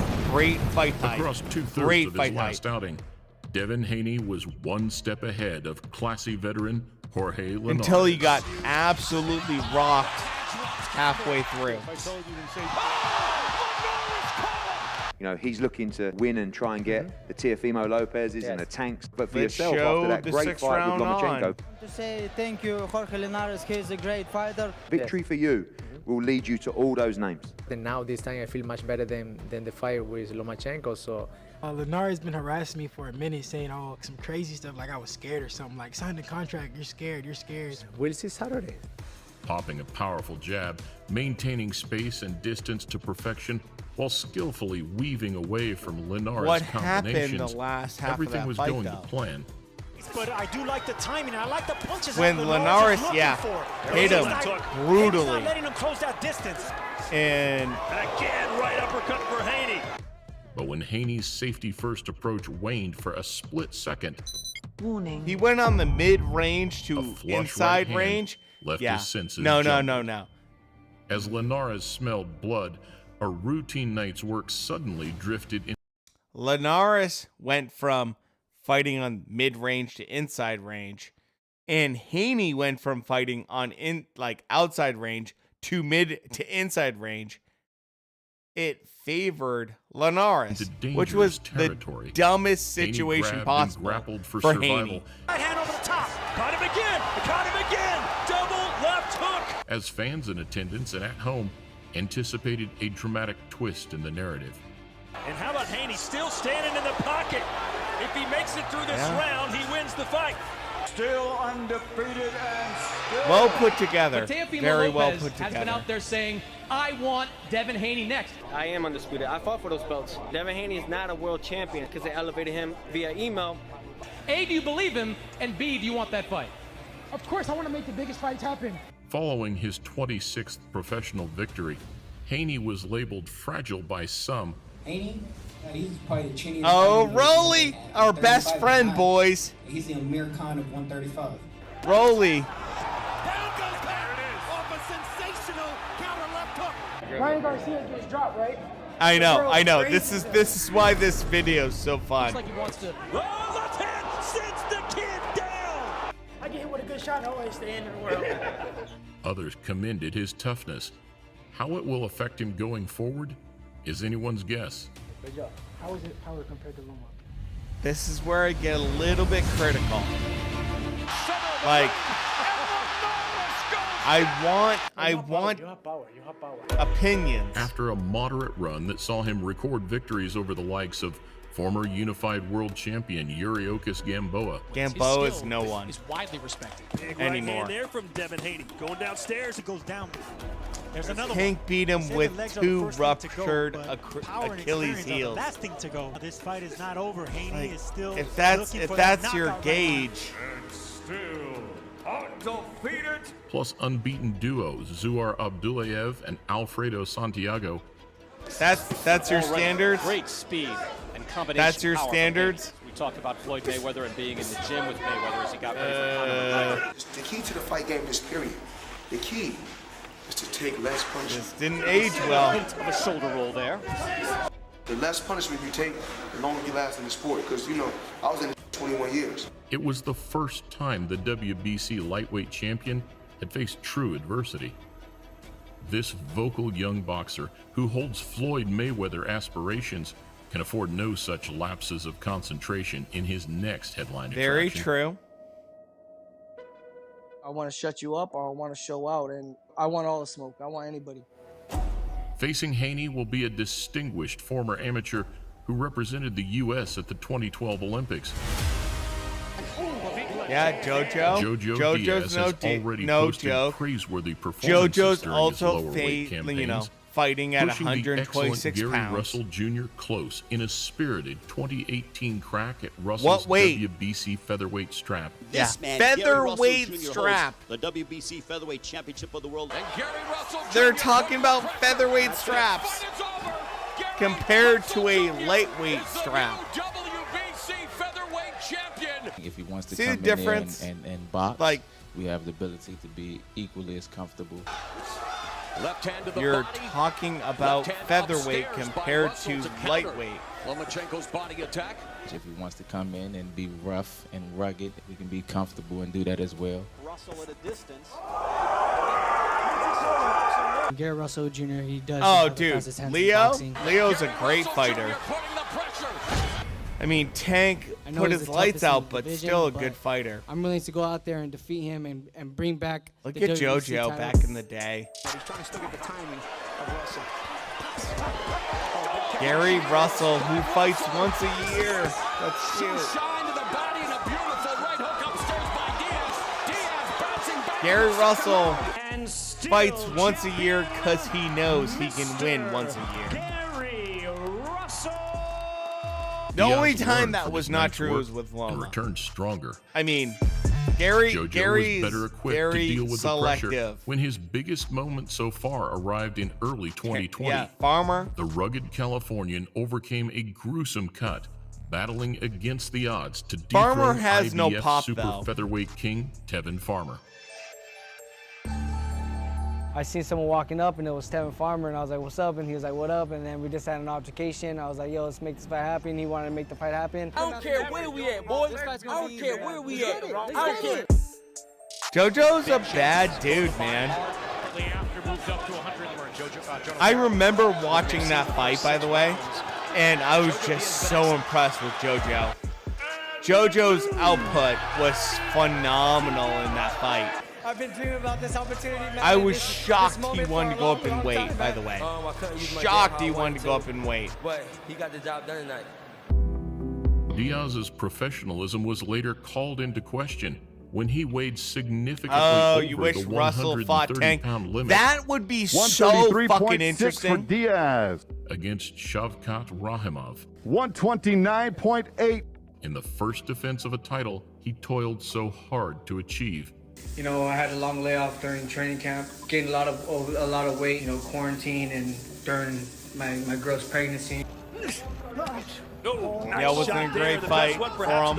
Yeah. After boxing to a draw, 114. This bout is a majority draw. If it's a draw, you know, Diaz probably called time on his super featherweight ambitions and entered the lightweight conversation.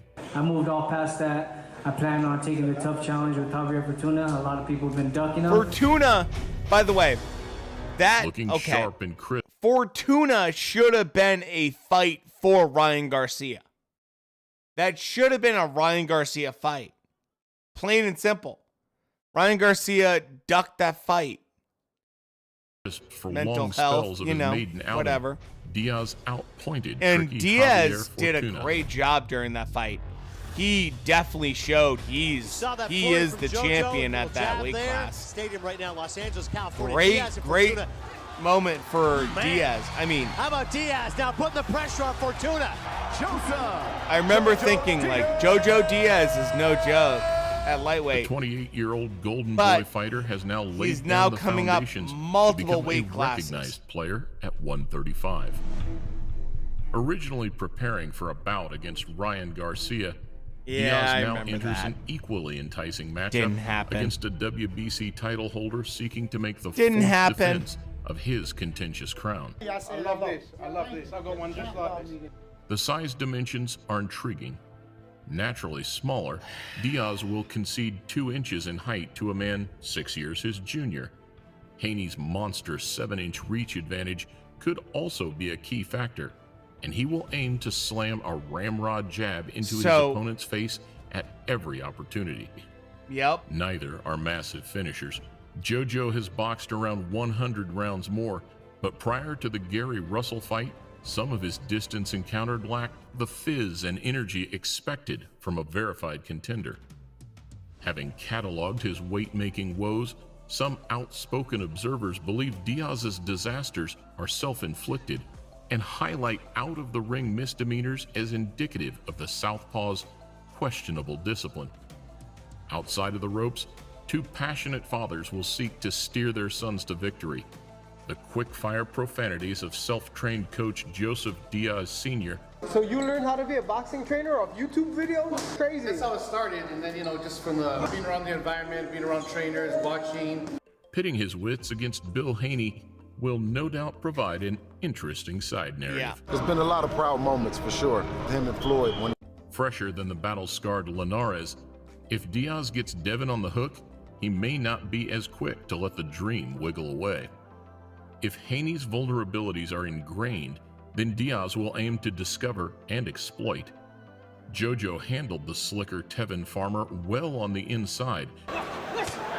Farmer compared to And lightweight, narrowed the though. gap against Gary Russell It's with not some the same. persistent grafting down the stretch. Haney's hand speed and timing are similar to Farmer and Russell. Go after Luke Campbell. Campbell putting himself nicely. No, boxed you well. can't Boxing compare from the two. range should not pose too many problems, but as the clock ticks Can't by, compare he will Gary Russell inevitably Jr. get and drawn into fucking the Devin trenches. Haney. How will the champion respond? Having That's already pretty lost criminal. his coveted 0, Diaz has no fear placing his neck on the line. If he can pressure Haney and keep on motoring forward despite what is being thrown his way, then the dog and Diaz could lead to some tense exchanges. JoJo Diaz has made it clear that he wants the sternest tests available until retirement. A fighter with a nothing-to-lose mindset brings danger. Posting a Okay. So, yeah. I can't get behind the same mindset, because you have a fighter that literally was fighting someone that is weight classes lower, multiple weight classes lower, and you're trying to convince me that, like, yeah, no, it's the same. Like, it's the same. So, yeah. I do like people, Top Rank is doing garbage right now. I mean, this is a fucking terrible fight. This fight is trash. And that's why I did so many, like, side videos. Like, okay. Like I said, Motivedia does a great job in terms of, like, production and giving you guys a general sense of fighters and stuff like that. But he will never give you an opinion. Yeah, suggest a video. Go ahead. You'll never get an opinion from Motivedia. He always promotes fights as if he works for someone that promotes that fight.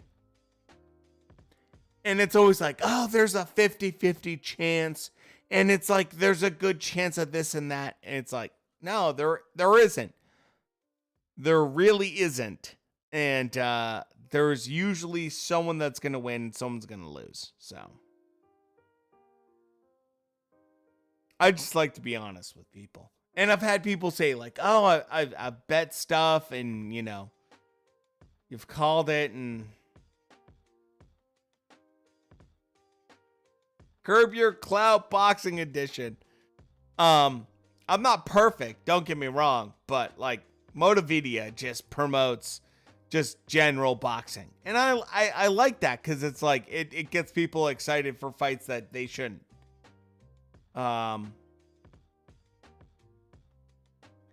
But we're watching stuff that's getting us excited for fights that are completely lopsided. So,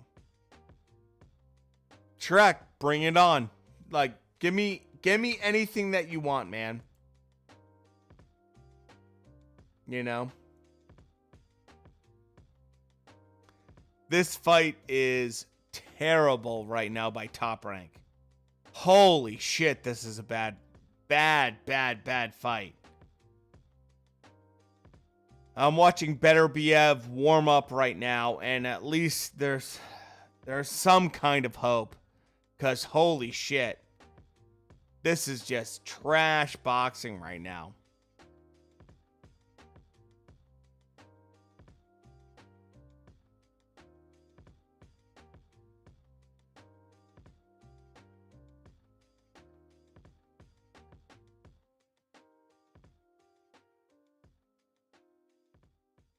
So, okay, BETRBIEV is looking warm, and they're talking about him coming out pretty soon.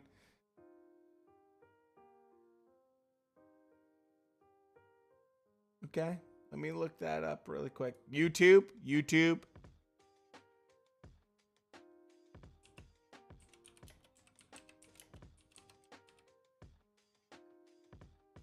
Edition. Which edition, Shrek? 1, 2, 3, 4. We should start with probably 1, right? Oh, I know who you're doing. Yes. I know who you're talking about.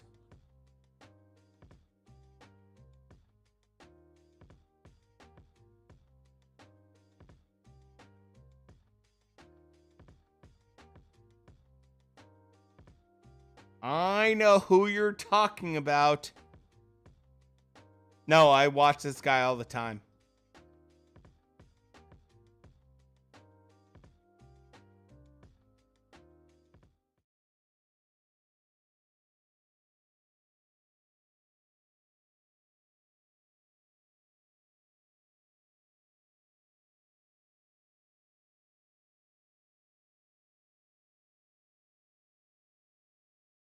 reality, Donnie Long is back. This is as bad as I've ever seen Donnie Long look, but give Tyson credit. That's it. Wow. The left hand puts him This is down. what you're talking about, Shrek? This guy's a fantastic.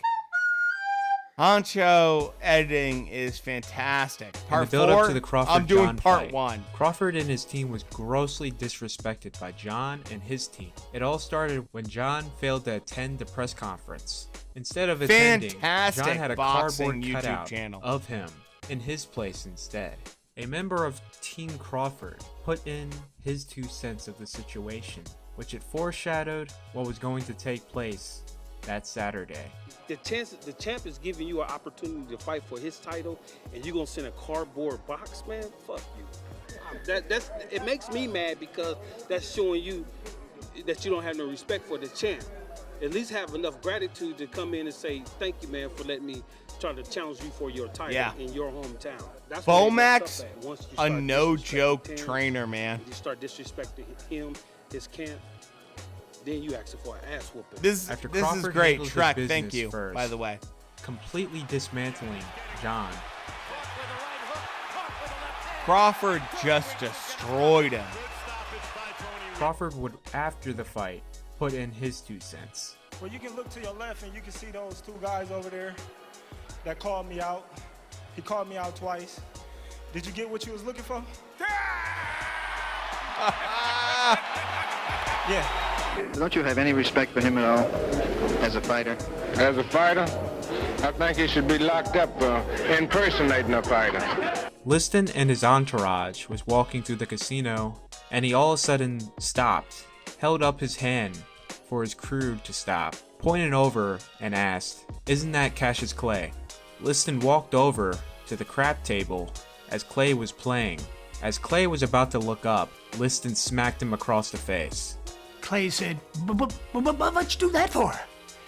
And Sonny said, because you too bleeping fresh. And he turned around and just walked away, and everybody's walking with him. And Sonny said, I got the punk's heart. That fueled Ali more to give him an absolute boxing lesson, which completely shocked the boxing world, as most at the time thought that Ali was a joke. Ali was just a monster during that fight. Unbelievable fighter. Ali made Liston quit in his corner at the start of the 6th round. Beautiful boxing. Bigger and bigger money offers from promoters and networks alike. He ridiculed the court battle that forced him to fight a rematch. And most of all, I'm watching the fights right now, King. We have at least, I think, one more. Shocks the world, knocking out Lennox Lewis in their first fight, and it got to his head a little too much. For the build-up to the rematch, Rodman went on a complete verbal assault to try and get under Lewis's skin. With his mind. You want to do it now? You want to do it now? You want to do it now? Look at him, look at him. These tactics are always a double-edged sword. If you win, you're a savage badass.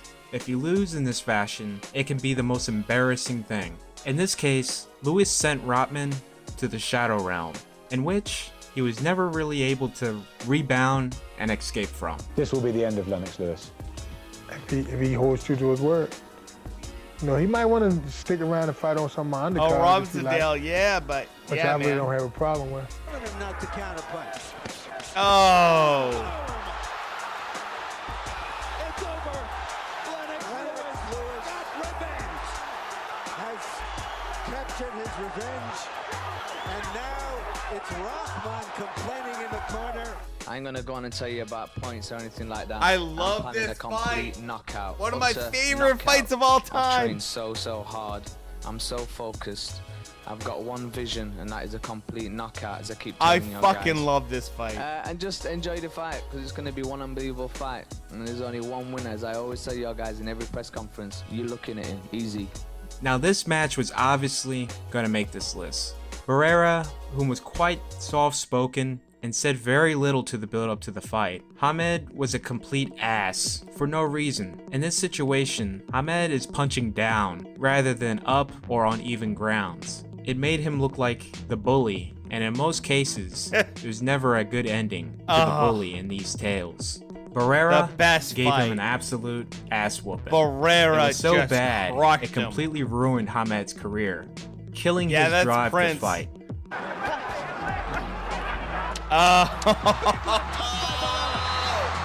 Prince Asim just like tried to play it off, but just got fucking crushed, man.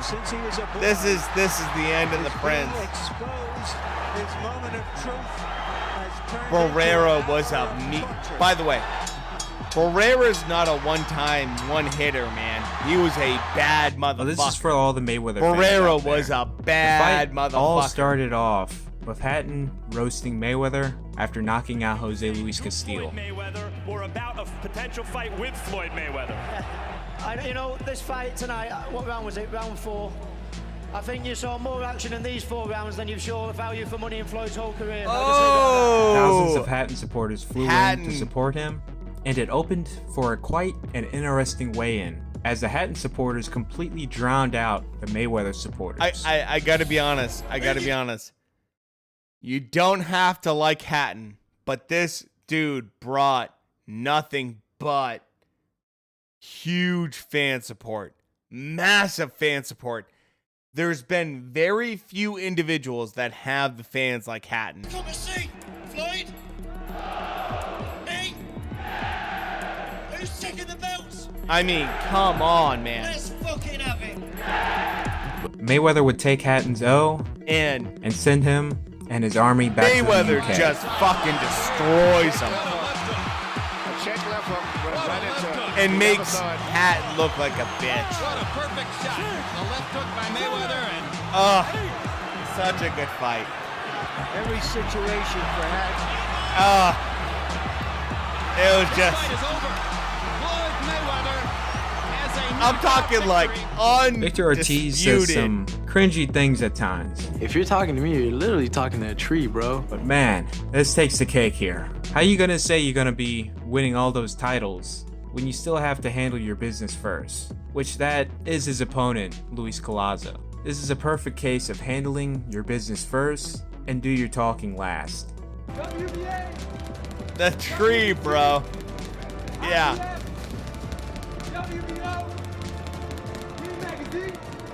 Ortiz had that tendency.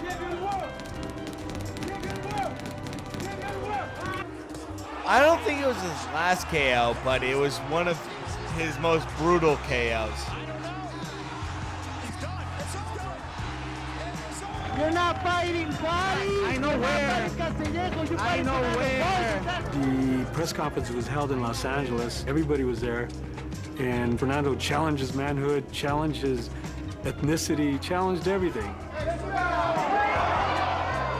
I don't even know what was Vargas's big deal, and even to this day, Vargas went on a verbal assault calling Oscar a sellout, then to rant about he doesn't play golf, wear silk pajamas, I don't cut a CD, I'm here to fight. Literally just like that. Well, on that night, Oscar was there to fight too. Rich guys can fight after all. absolutely.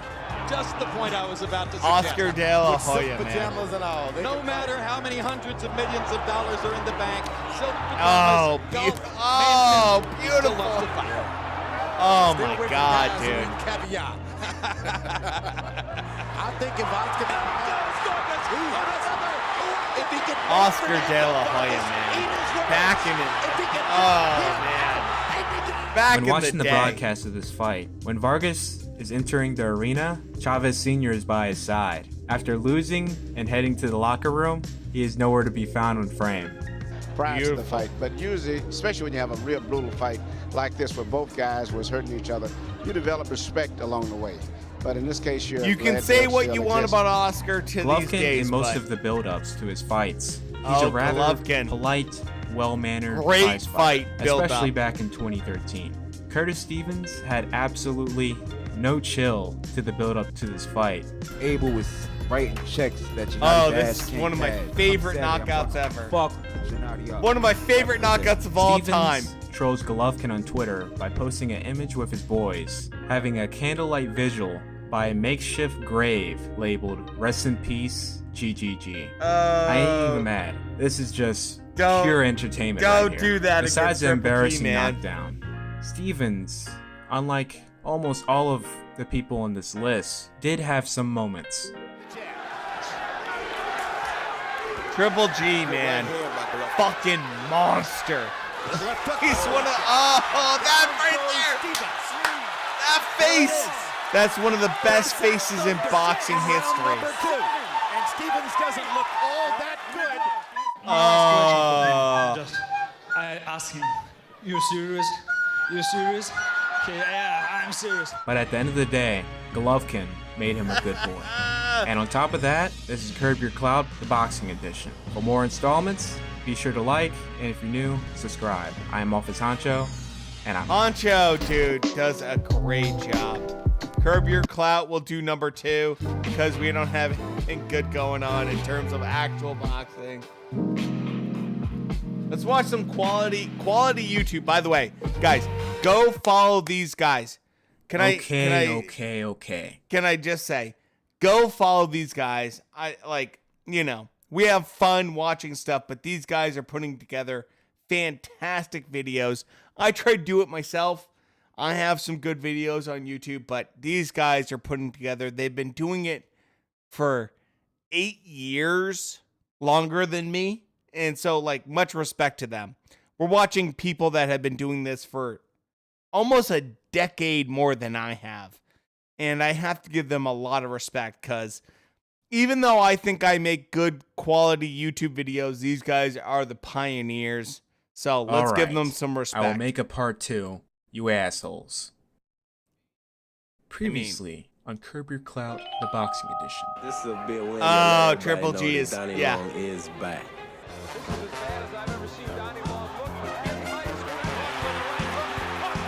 It's better than watching the current fucking fight right now. You might man. want to stick around and fight on some of my undercards if you like.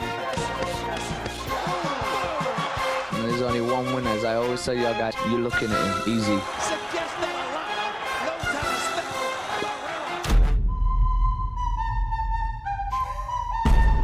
Fucking great YouTube video. To start this list off, oh boy, this fight here. Stiverne is coming off an embarrassing loss against Deontay Wilder in the rematch. The memes after this fight was by far some of the most creative.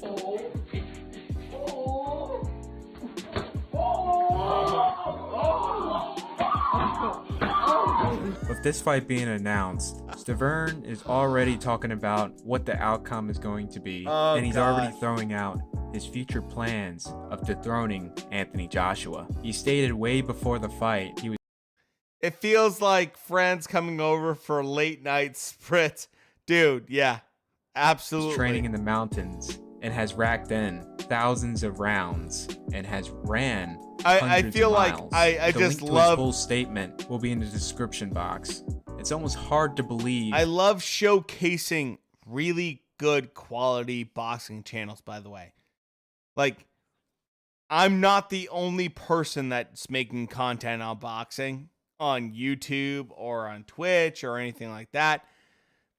I want to make sure you guys have the best kind of quality stuff. It came out of his mouth. And fast enjoy forward, this stuff. Stiverne having quite of a show at the final press conference, which was started up by Joyce's trainer. There was semi-hopes that Stiverne will expose Joyce, as Joyce's promoter boldly claim that he is top 5 ranked material.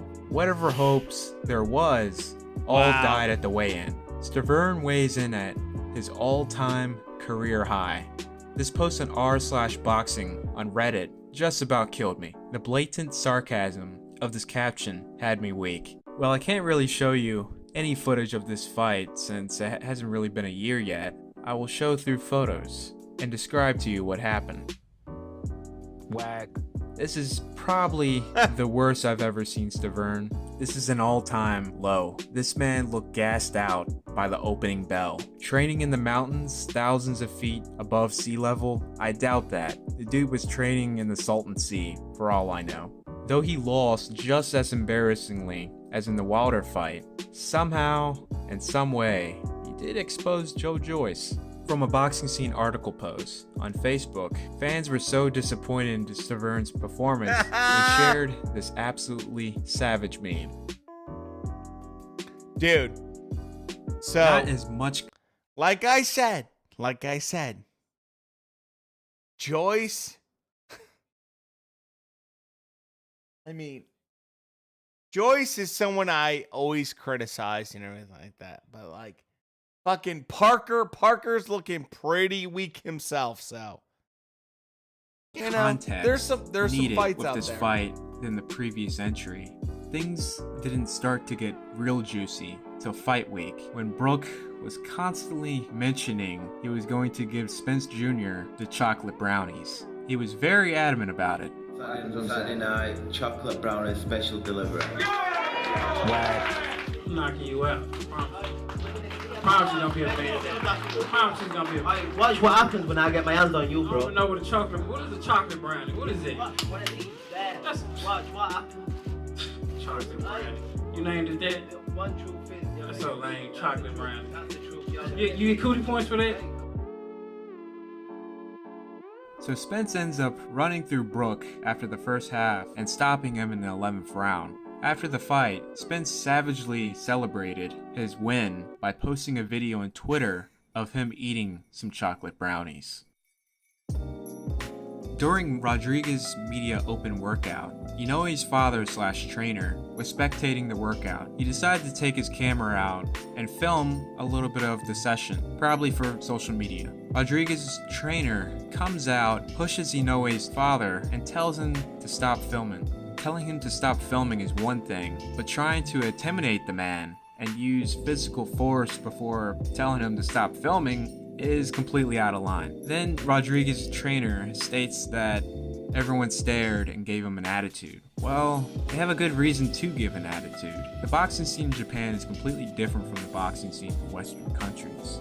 There is a much higher level of respect and sportsmanship between one and another, especially in boxing. Western fighters who do come to Japan or fight a Japanese fighter are always shocked by the level of mutual respect given from the fighter, his team, and his fans.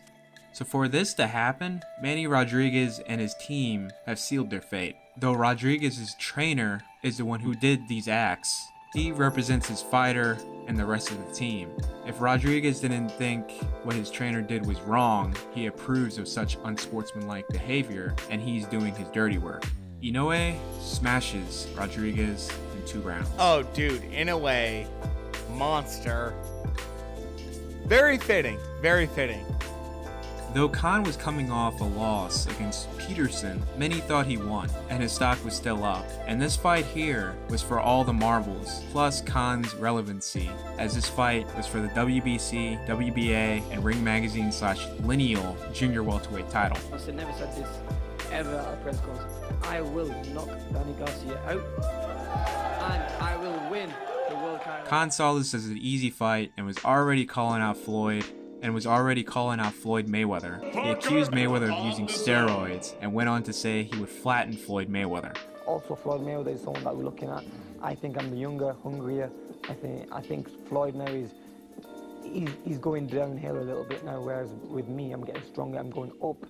And I think it's the best time to catch Floyd Mayweather. I swear, there's some kind of curse. It never fails whenever a fighter calls out Floyd that is nowhere close to getting a fight made with him. Bad things come their way, and this was no different. Khan started the fight well, but due to grossly biased commentary, no one was seeing the sneaky counters that Garcia was landing on Khan whenever he came in with his shots. After almost a perfectly timed shot by Garcia, which landed, Garcia did some dialing and slight adjustments, and in the 4th round, Garcia drops Khan picture perfect. Khan in his mind, thinking he's fighting Marcos Maidana, assumed he can just fight toe-to-toe and survive the round, and forgets that Garcia had actual technique, and it backfired awfully. Just barely 30 seconds left in the round till Khan can have a breather and regroup. He gets dropped again, and Bayless waves him off.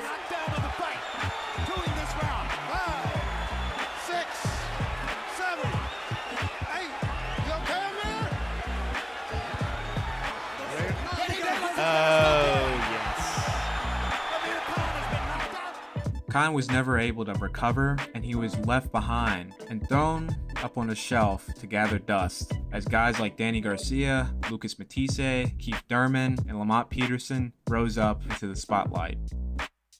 In the 24/7 series, Hatton and his team was watching Pacquiao's tapes and picking apart his game. Hatton criticized Pacquiao for using the same move over and over again, the right hook and roll under, and straight hand. Same move, that's what I'm trying to tell you. Right hook, roll under. Right hook, roll under. Right hook, spin off.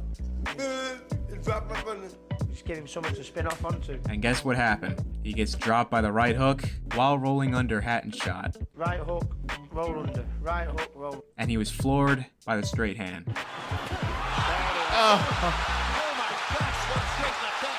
What an amazing knockout shot. Perfect, That is the perfect. most spectacular one-punch shot of Manny Pacquiao's incredible career. So the 24/7 here really did paint Floyd as the bad guy. 41-1, you can fight worse. Let me go, I'm gonna talk right here. You couldn't fight worse. You couldn't fight worse. So I'm gonna be something as the trainer. You want to shoot at the mother fighter. Hey, go ahead. When really, Ortiz was the bad guy, and he got what he deserved. And I'm gonna teach you what it feels like to have that one on your record, bro. Saturday night, I won't hold my hands up. I'm gonna put you on your ass. By all means, I'm not a shit. Mayweather fan, and this completely flew over my head upon first watching this on pay-per-view. It wasn't until later, when I had to study this fight, I picked up on these things. Like, what the shit was this guy's problem? From the opening bell, this guy was fighting straight dirty, throwing the most blatant headbutts I've seen in boxing of this decade. Floyd is not an angel himself when it comes to the way he leads with his elbow, but that comes with his style, like how some fighters tend to lead with their head. It's part of the game, but it's not purposeful to where the opponent is fighting on uneven grounds. This guy here was fighting like a straight asshole, and my gosh, this is possibly Joe Cortez's worst performance, and this was one of his last biggest fights he ref before he retired from boxing. So all these blatant fouls by Ortiz Total was ignored fouls. by the Oh my HBO God, commentators. So this flew right over the spectators watching from home. Since Ortiz was getting away with so much, the dude was pretty much like, what else can I get away with? Let me turn it up a notch. Dude straight up throws the most blatant, most animated headbutt I've ever seen on live television. He charges that shit up like Goku and jumped into Floyd's jaw, splitting the area under his lip open, which later he had to get stitches. Hit me with the headbutt, watch my mouth. Hit me with the headbutt and knock On purpose. He tried it 2 or 3 times. He got hit with headbutts. Hit me with the headbutt a couple times. Yeah, he lunged himself with his head. Then Ortiz acted like this was his first offense and was extremely apologetic towards Floyd. Floyd saw right past Ortiz's BS, and it was at that moment Floyd no longer cared about putting on a show. The people who bought tickets, the pay-per-view, and wanted this fight over. This show is over, screw you, I'm collecting my money, and I'm taking my ass home. That's what was going through his head. Floyd is not the type of guy to be loading up on his shots. He rarely throws his punches with 100% power on them. But right there, he throws 2 of the hardest shots he has thrown in a pretty long time. You can see the rage in Floyd's eyes as he was popping these off. The dude yelled when he threw these shots, which says a lot about how much power he was putting into these shots. The second shot, he threw all his weight into it and made 100% sure that shot there was gonna split him right on the nerve of the jaw. Not a single soul would have gotten up from that shot. The aftermath of this fight, HBO portrayed Ortiz like he did nothing wrong, but the Nevada Commission saw elsewise. After an interview where Ortiz went off and stated he was trying to break Floyd's nose, the commission had a case that his actions in the fight was purposeful. He was fined $100,000 and had to reinstate his boxing license in the state of Nevada. My motion is to grant a license. In addition, we hold $100,000 of his purse, subject to an investigation. All in favor? Aye. Motion's carried. All the drama pretty much occurred during fight week. Sullivan had literally no chill. He was putting on his best Conor McGregor performance and intimidating Lemieux and trying to get under his skin. which most fight fans thought this was going to be one crazy back and forth action bout. Smash your head right there in the lobby. You greasy piece of shit. I'm coming for Triple G or Canelo, the winner. Saturday night, be ready, you little greasy piece of shit.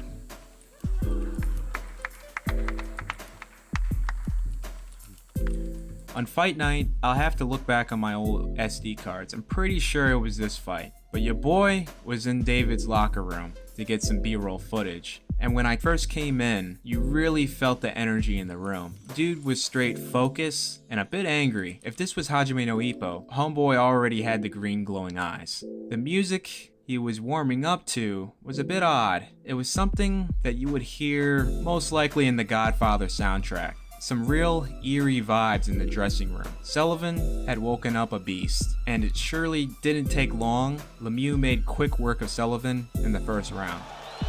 Maybe for the first time of his pro career. He's hurt. And it is over. Oh my goodness. Russell Mora has stopped it in the first. As Michael Sullivan has no idea where he's at. Dude, Sullivan has taken some beatings. For talking trash about me.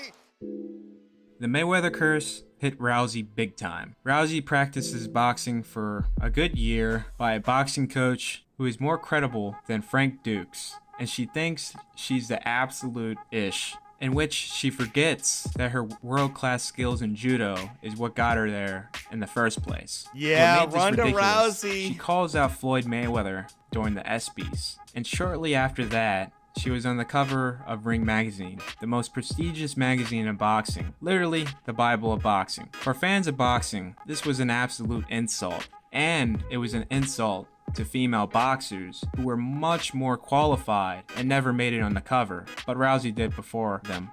Rousey becomes the first woman since 1978 to be featured on the cover of Ring Magazine. That title should have went to Cecilia Brækhus, who was the only undisputed champion in boxing at the time, or Clarissa Shields, who became the first American boxer since Andre Ward in 2004. Sorry, I neglected the chat for a little bit. I just had to, prove someone to win a gold medal in the Olympics. Someone wrong Clarissa had Twitter, to do something no American boxer has done and go for 2 gold medals to earn her cover spot in December 2016. Rousey's opponent was a boxer herself, a world-class level boxer with plenty of achievements that Rousey's camp slept on. So Rousey, and her 1 year of boxing training, does the most unimaginable thing. She tries to beat Holm at her own game. This plan was more doomed from the start than the Bay of Pigs invasion. Holm, who immediately saw this, gladly took advantage, and oh my, she gave Rousey a boxing lesson. Super good at wrestling. Super good at wrestling. All-time list in January for Ring Magazine. Holly was on that list. Absolutely beautiful performance by Holm, and to end the fight right there, she used her kickboxing skills and threw a perfect kick, laying her out cold. Boxing fans were in rejoice, and justice was served in the most ironic fashion. So Hagen, or Hugin, I think it's Hagen, was trash-talking Chavez for quite some time, stating stuff like he's been fighting nothing but Tijuana cab drivers. The nail in the coffin here was when he started talking trash about Chavez's fellow Mexican fans and the country itself. Hagen stated, "There ain't 130,000 Mexicans that can afford to buy tickets." This angered the whole Mexican community. When she got knocked out, man. Fight's not over yet.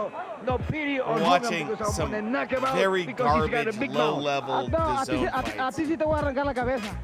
I'm gonna chop your head off. And when this fight was made, 132,000 Mexican supporters showed up to witness Chavez murk this guy. And they were not disappointed. Chavez punched this guy's face in for 5 rounds till it was waved off. Para no correr ningún riesgo.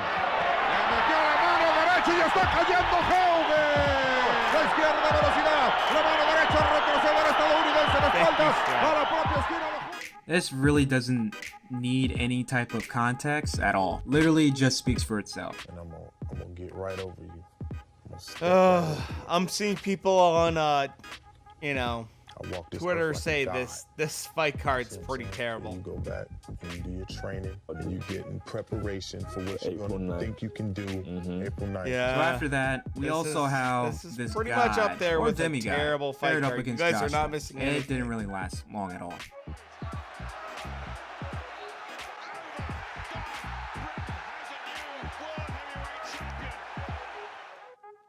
Okay, the most requested entry on this list. Might as well save the best for last. A lot of the context to this matchup really doesn't need any explanation. BROWNE caught a career-changing beating. Though the work he did put in to narrow the scorecards really does get overshadowed what Maidana put on. All people will remember of this fight was the build-up, BROWNE entering the arena during the undercards, BROWNE's ring entrance, Maidana knocking him down and manhandling on the ropes.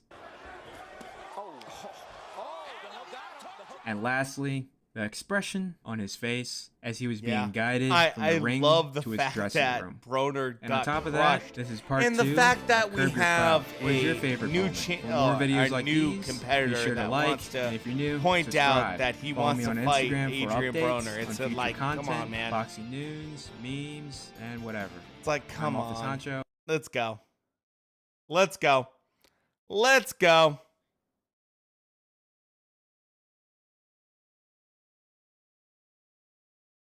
God, dude. This is some bad undercard right now.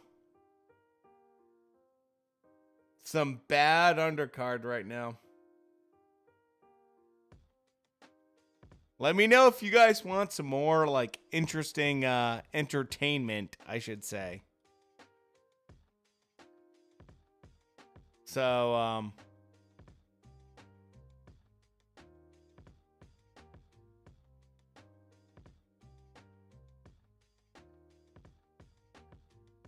rather than watching just, I mean, horrific.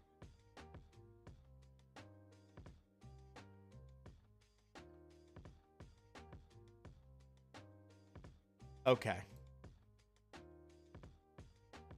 Okay, we're done, I think, with possibly the co-main.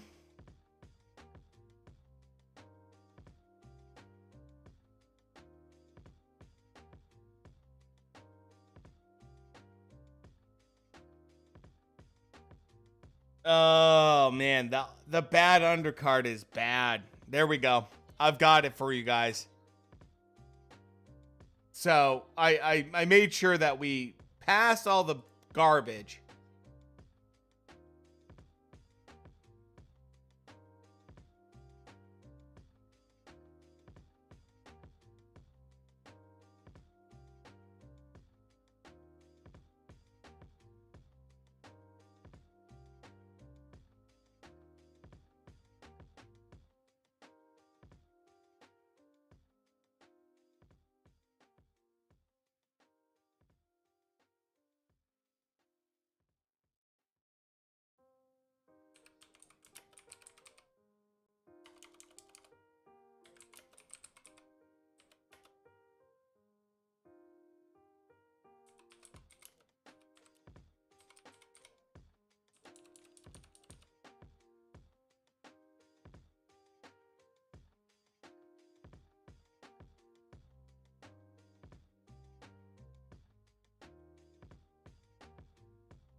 Look, I don't have a problem with women's boxing at all when it's a good match and there's some good competitive matches here.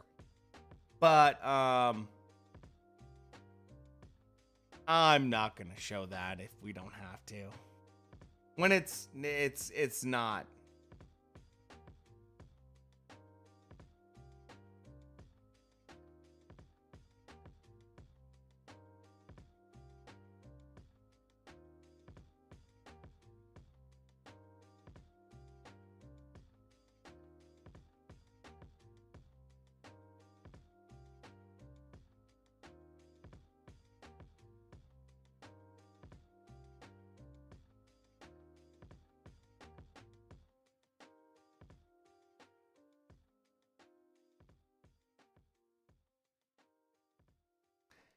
Here we go. No sound on Discord? There should be. Hold on.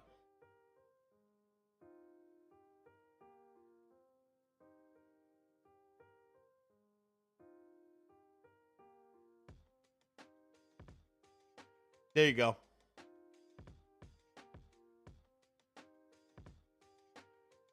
Wolf, it's all good.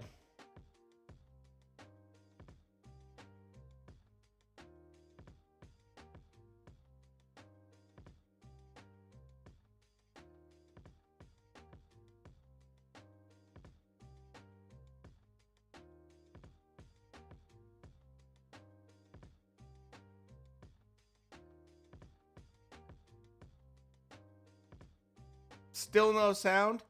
Hold on.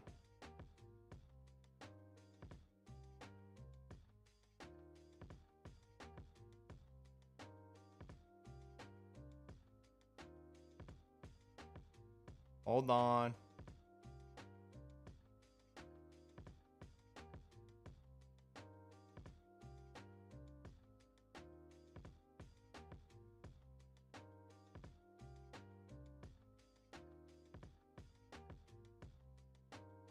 There you go.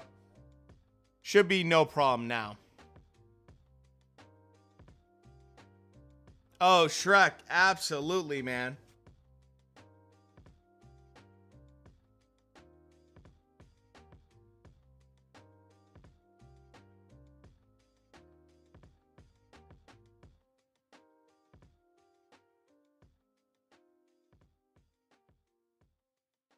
There should be sound. There definitely should be sound.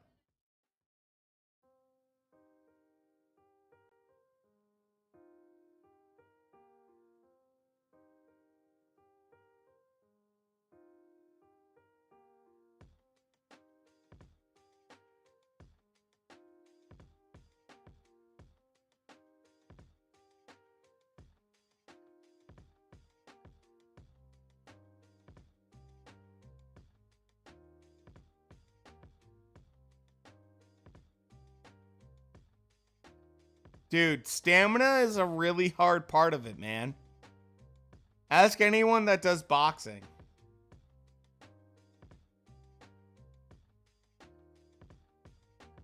A lot of energy.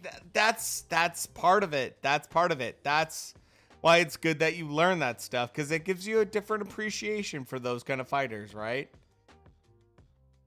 And why Derek Chisora gasses out in 4 or 5 rounds. You know.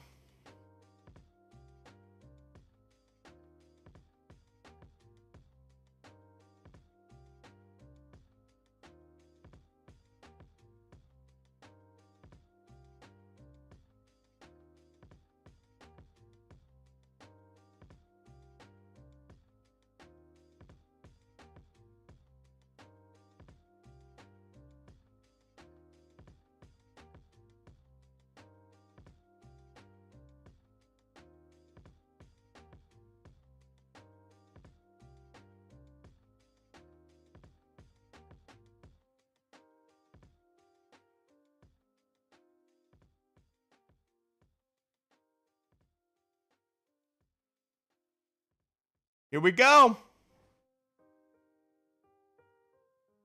All right, I'll be right back real quick.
So I'm going to be honest with you guys. I have to be very blunt with you guys. Will, thank you for so much for the follow. Appreciate it, man. I just have to be honest with you guys. When someone on Twitter comes on and challenges me or gives me BS, I just get there, man. I get crazy. I get a little bit nuts. And I can't help it. And it's unhealthy. I really don't like who I turn into when I do Twitter kind of stuff. Because there's a lot of fans on there. There's a lot of people that don't know jack shit about boxing. And I'm someone that I'm sorry. I can't let it go. I just can't let stuff go as well as I should. And beauty is only a light switch away. Words to live by. I have a problem with this. And I'm going to be very honest with you guys. I have a problem with people saying shit that's really dumb. And it's stuff that's like, I can absolutely prove you're wrong. And they don't want to believe it.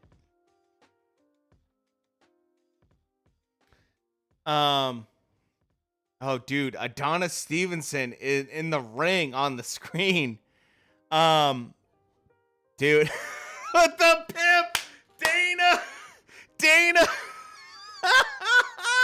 Stevenson has a pimp on the screen. Oh, God. Oh, my God. Dana. Oh, my God. That's good. That's good. So, look, I want to focus on you guys. So, I'm sorry. I got a little bit focused on Twitter because I had dumbasses to debate and prove they're wrong. So let's get into the fights tonight. I have 3 lives, by the way, guys. I have 3 live streams going on tonight, tomorrow night, and the next night. Main event is right now with Browne versus Beterbiev, or Beterbiev, depending on how you want to pronounce that. Caliber, by the way, I love your name. I love that name. Super cool name. As someone that appreciates firearms. So, here we go.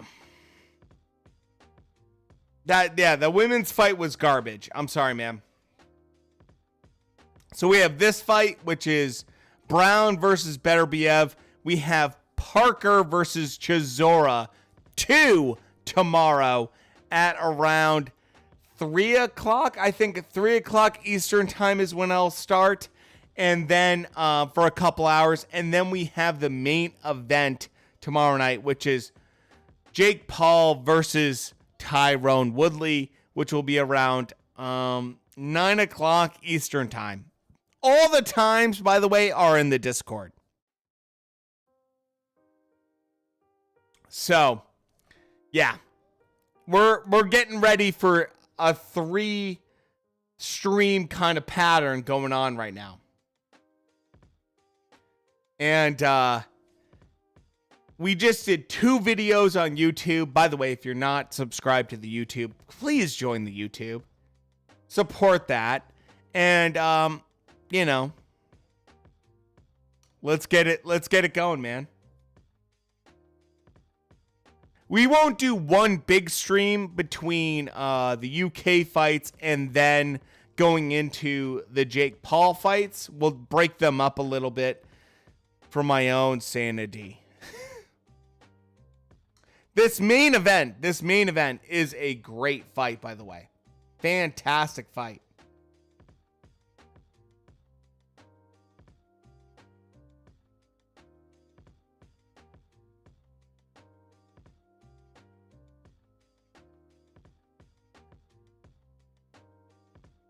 Browne is a dangerous fighter.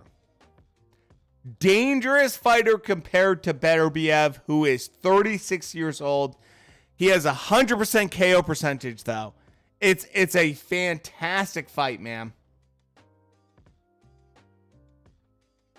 Is the guy Derek's fighting? I love that you said that. Derek Chisora is fighting.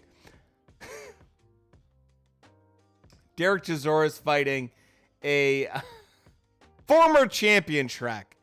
And his only loss before, he had 2 losses. One loss is to Anthony Joshua, who took his belt. And the second one is to Dillian White. And Dillian White almost got knocked out by him. Joseph Parker is someone that I firmly believe can be a good boxer and has good moments. But he likes to drink beer a lot. He just came in the heaviest he's ever been. And I'm having Joseph Parker fans tell me that's all a plan so he comes in heavier for knockout against Derek Chisora, which makes no fucking sense at all. Because I get that he has Andy Lee as his new coach, but it makes no sense at all to come in to a fight against Derek Chisora where you're trying to fight a brawler in brawler style. So, anyways, Browne going into this fight against Beterbiev. He has a reach advantage. He has a good pedigree. I think this could be an upset. There is upset city written all over this fucking fight. I'm telling you right now, there's a good chance we might see that. I know. Oh, Derek Lewis. I don't know enough about Derek Lewis going into his fight. I'm a casual when it comes to UFC. Derek Lewis I love and I always root for. So going into this fight, Browne is someone that has a win because he gave that nasty dash to Badu Jack, who's a good, a positive individual that we like on this channel. And then right afterwards had a major head clash with Jean Pascal, who's been proven to have a little bit of issue with PEDs, but still, he won purely based off of 3 knockdowns, and Browne was winning based off of pure boxing. So, this is going to be a fun fight. This should be a fantastic fight, and I thank you guys for being here right now, because I think that we might have whoever wins this could be facing, Canelo. This is a Canelo possible title kind of situation.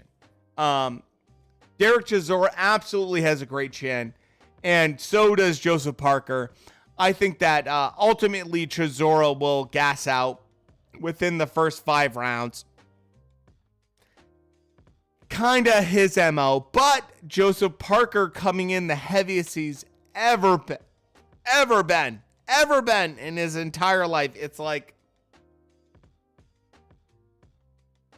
you came in 10 pounds heavier since your last Chisora fight. And I sit there and say, that tells me you're not serious about boxing. Joseph Parker fans say that Andy Lee tells him that's the plan. Oh, I saw that. Possibly canceling sports events because of COVID. Not the fight events that we are going to be watching, but Joey, I do know what you're talking about, especially the NFL has done a little bit of that in Cleveland, so I see what you're saying right now. So, here we go.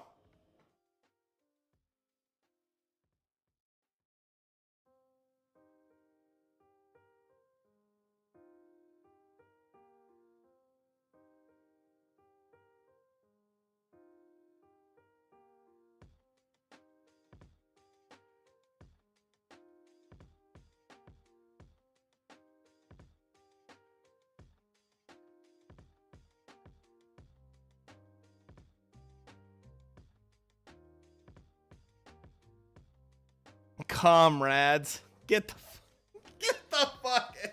I love you guys, by the way. Thank thank you guys for being here. Hopefully you guys are having a good time. Tomorrow night, we're going to have some fun with Jake Paul versus Tyrone Woodley. And hopefully a little bit of fun with, I'm going to tell you right now, Joseph Parker versus Derek Chisora. It's going to be a fucking mess. It's going to be a mess. I think Chisora's going to come out guns a-blazing like normal for the first 5 rounds.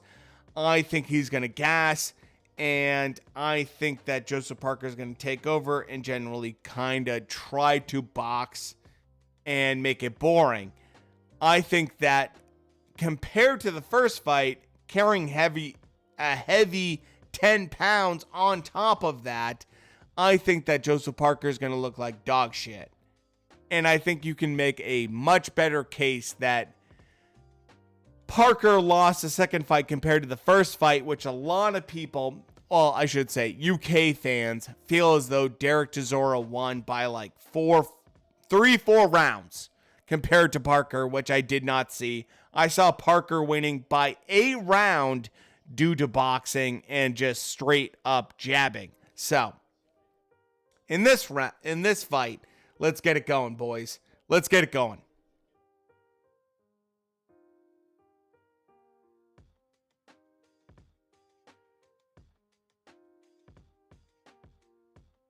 Here we go. I'm telling you right now, this is going to be a fun fight. Brown's been knocked down. Beterbiev has been knocked down. Both guys have been hit. Beterbiev, I will say though, when he has been knocked down, it's been more flash knockdowns, not serious punches kind of knockdown. So this should be a lot of fun tonight. And I think that we have Canelo on the line. We have Smith and fighting Smith, or, Bivol on the line. We have some really good fighters tonight.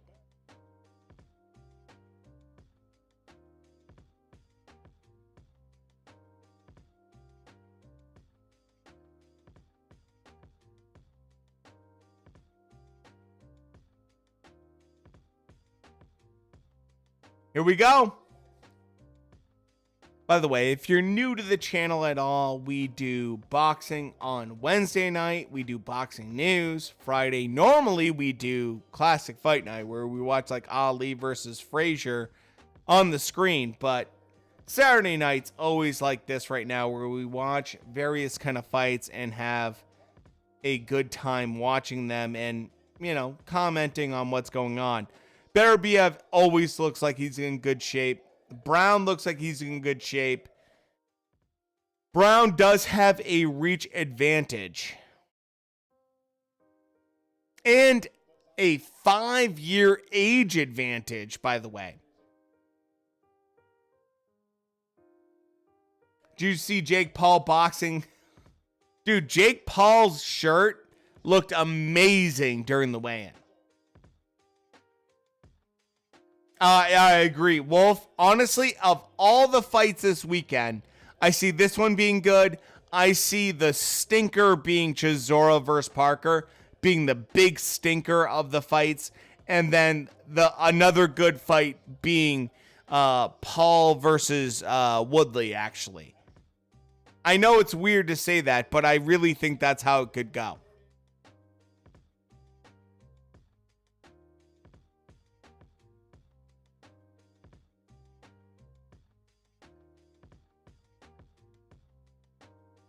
So,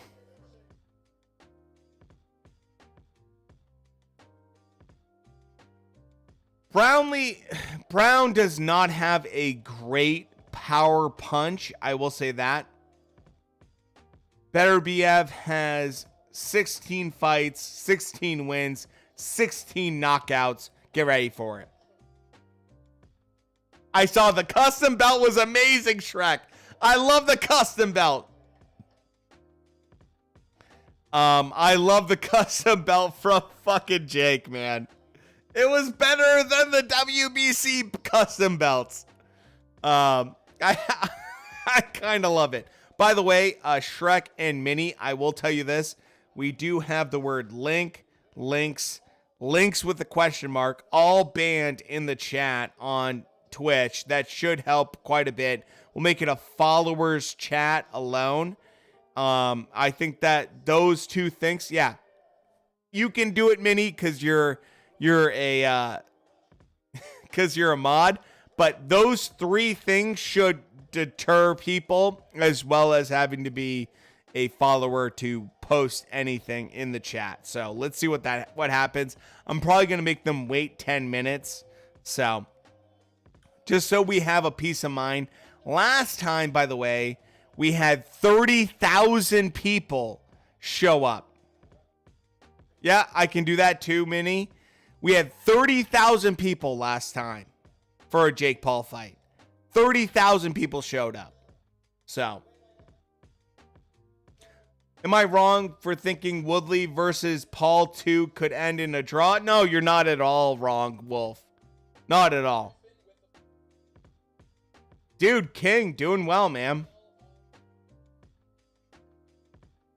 It's about to start right now. We're literally going to watch it in about 2 minutes or less. Here it goes. Started right now. Beterbiev versus Brown. Brown's going to have to deal with pressure all night. Beterbiev is going to be all over him, man. I like the red ring as well, Shrek. I think it's really cool.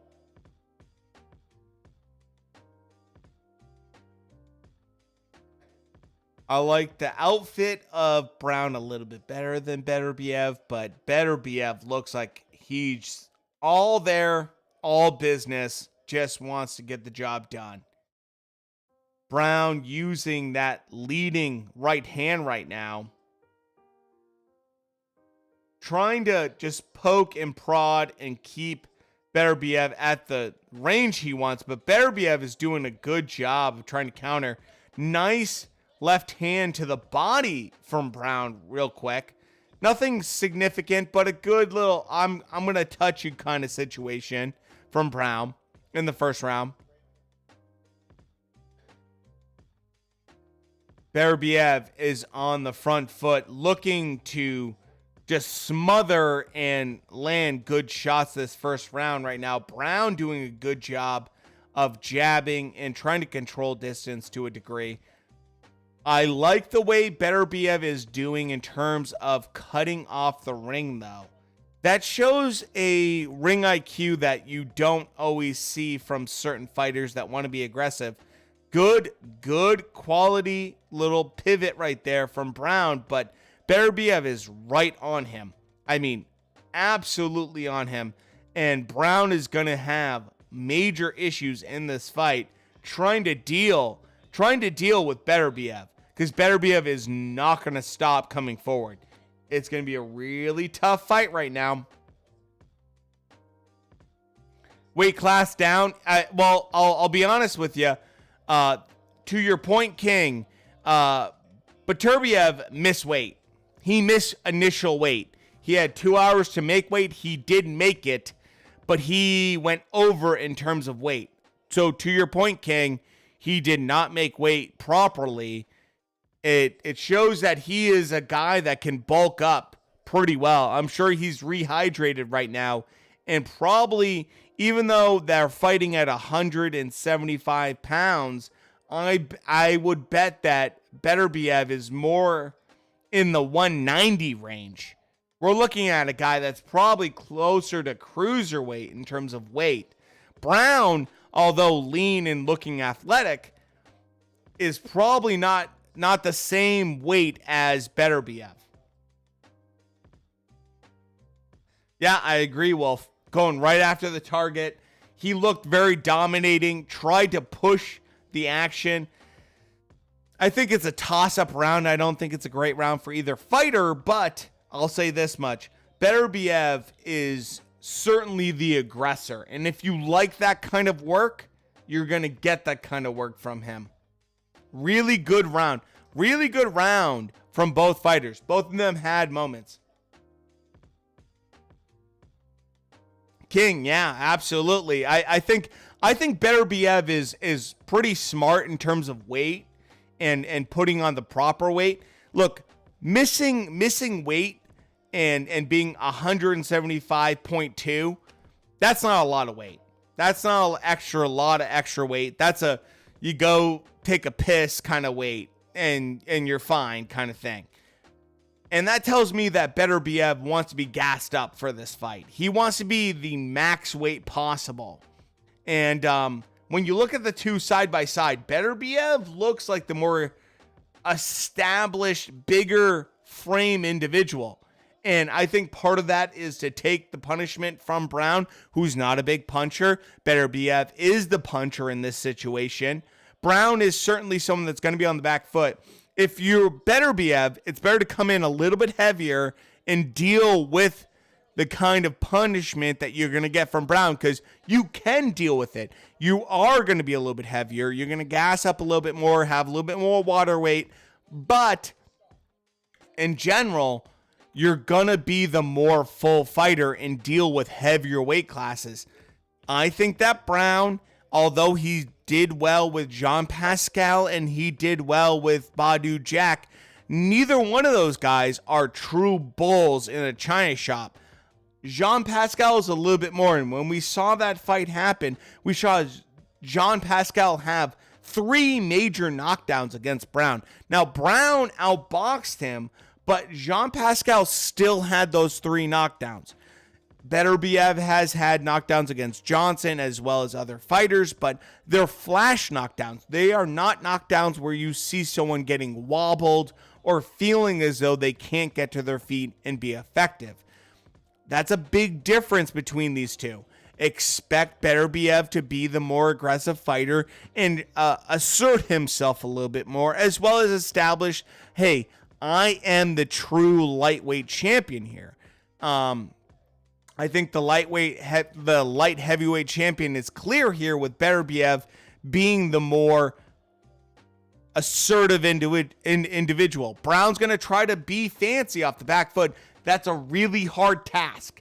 It's a really hard task because even though he has about 2, almost 3-inch reach advantage, Beterbiev already is showing, I can smother you. I can get in that distance. I can make that your jab is not effective.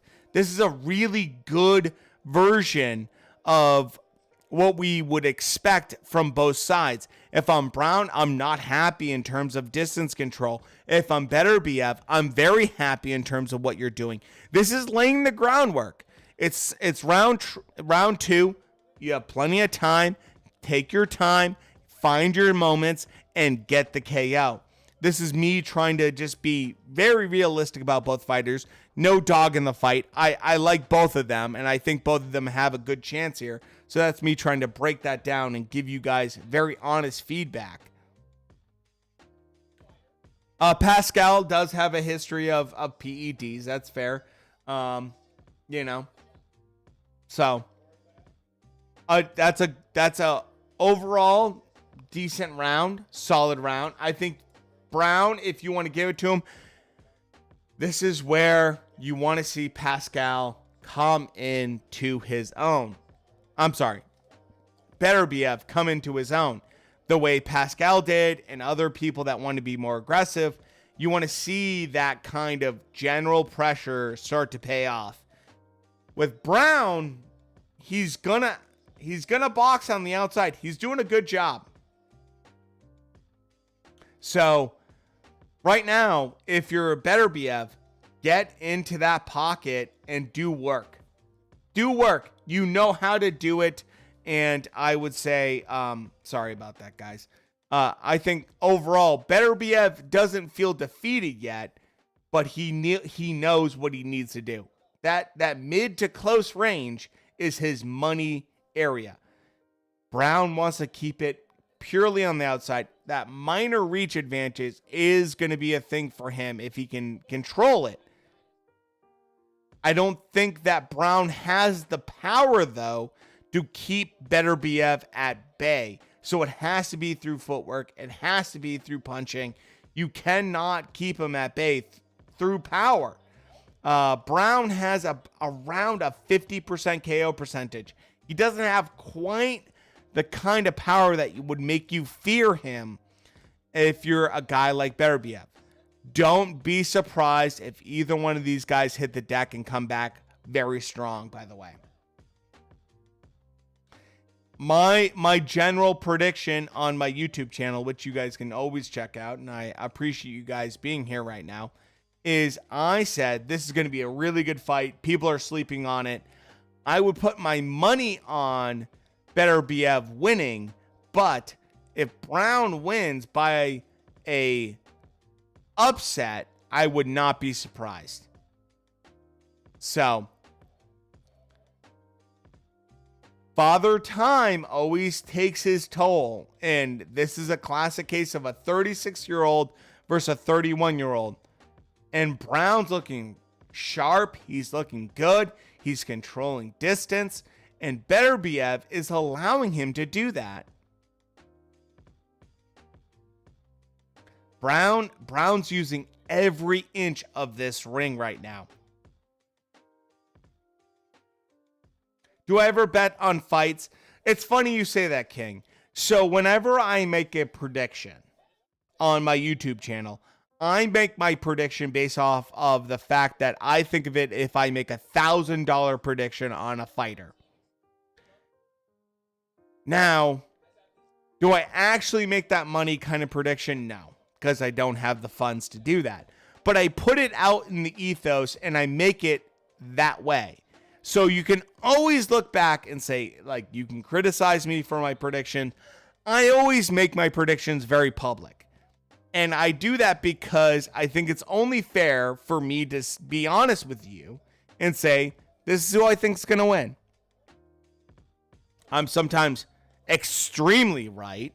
I've had a couple predictions this year that have been literally by the round. I've also had fight predictions that have been completely wrong. So there's no hiding.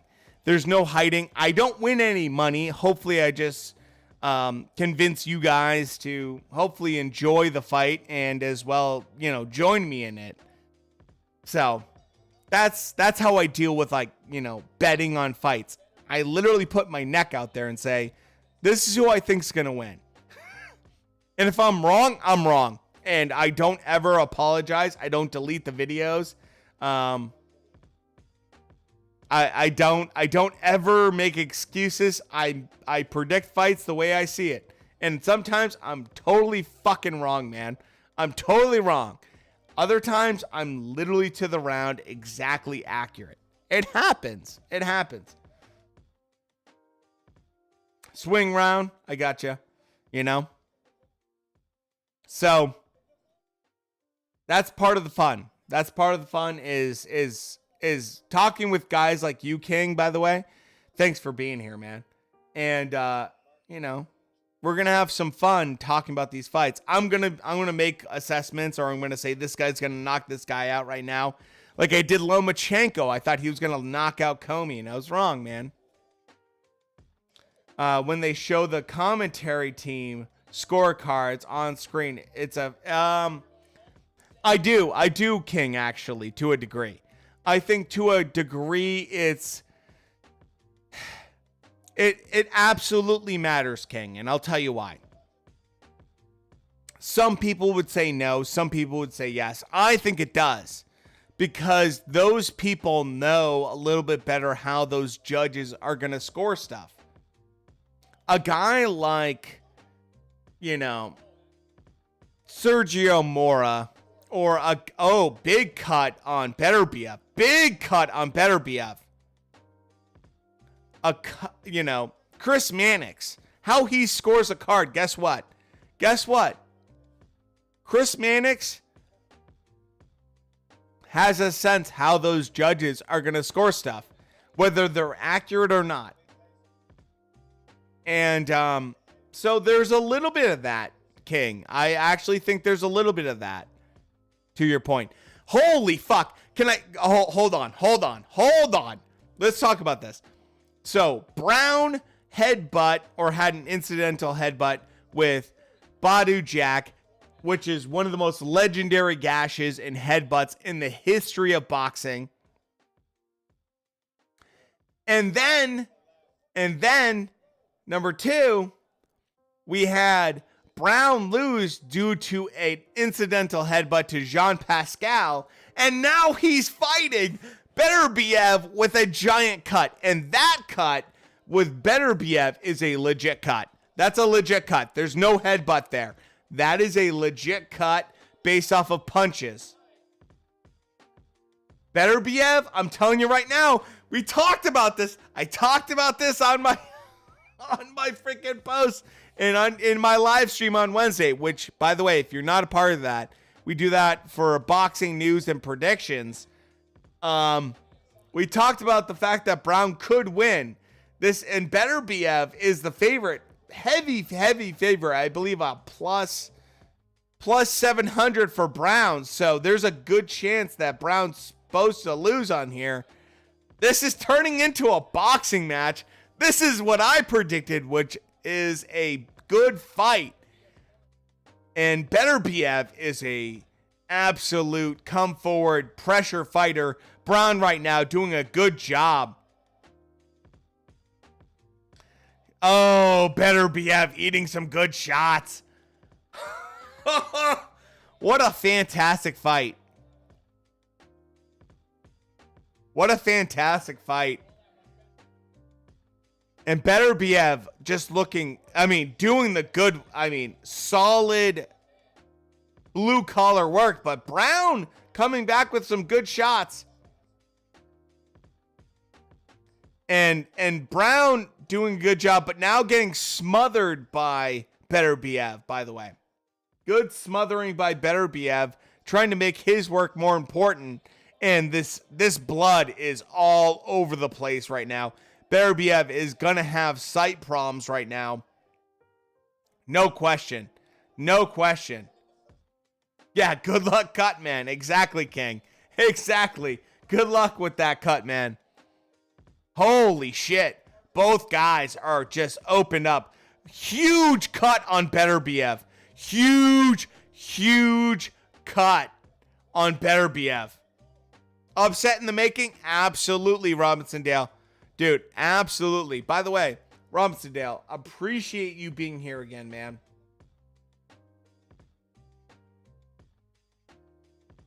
I really appreciate it.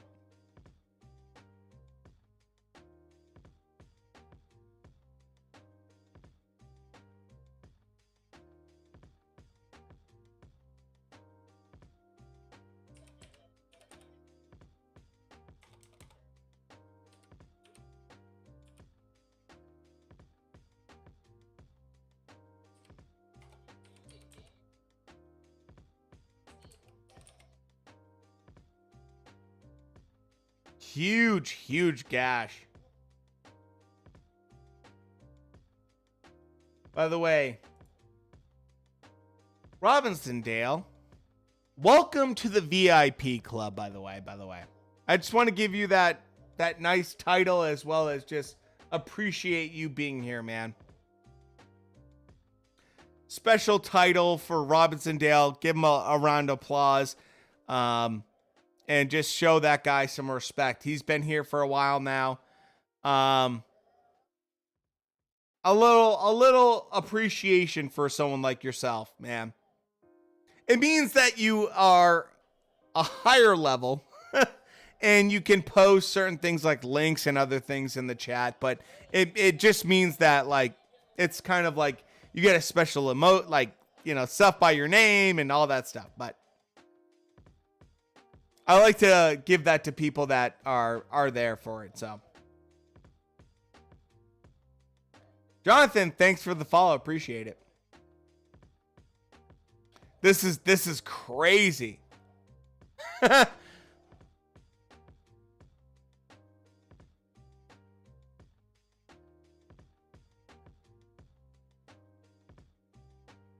This is a clear round where Beterbiev is just going at it, man. Yeah, Shrek, you are a god. You're a mod, so you're a god. Oh my god, Beterbiev's face is just covered in blood right now. And Brown, if Brown gets another win based off of a head clash or a punch, my god, this guy has had the best luck possible at light heavyweight, man. This is insane. Wolf, I know. So, Robinson Dale, I appreciate you being here, man. I wanted to give you a little appreciation that way. So, I appreciate people being here consistently. So, Beterbiev throwing his hands, trying to make this a big fight, man. And Brown doing a good job. Oh, dude, no problem, man. You're the reason I like to stream. Guys like you that are here all the time, I appreciate that. Brown's there to make this a interesting fight. He's not going to make it easy. Dirty, I don't know how much you'd say dirty as in terms of just like he wants to make it. Favorite glove brand? Oh, that's a good question. I don't know. I mean, depends what you want, but I would probably say Venom gloves are really fun. I like them in terms of what they bring to the table. Life Chase, thanks for the follow. Beterbiev is going after the win right now. He's going after the knockout. Holy shit, man. Beterbiev is just showing an absolute war spirit, an absolute warrior spirit. And I'll tell you right now, if you're someone like Canelo, you don't want to fight this motherfucker right now. Beterbiev is just a monster.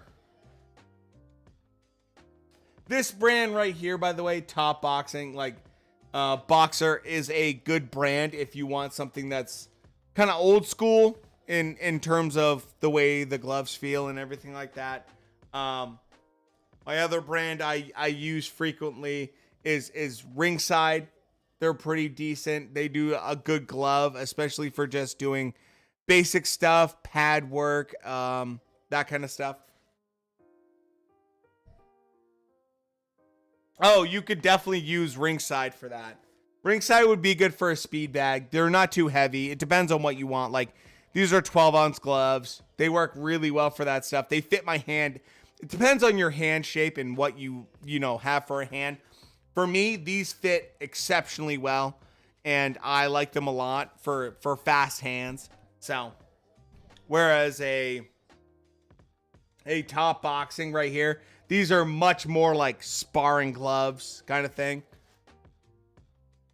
Venom does a good job in terms of their gloves. I like them in terms of a newer glove brand overall. I mean, it depends on your hands and what you like. So always see what works with your hands the best.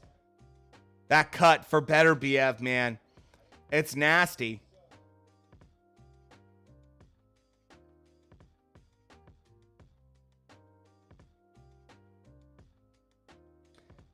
This is a good fight for Beterbiev. I want to see this. He's unloading, doing good shots right now. Beterbiev is just trying to make it a nasty fight. But Brown's boxing very smart right now. Very smart. Yeah, the Badu cut. I know. P3. I know. It's kind of like deja vu, right?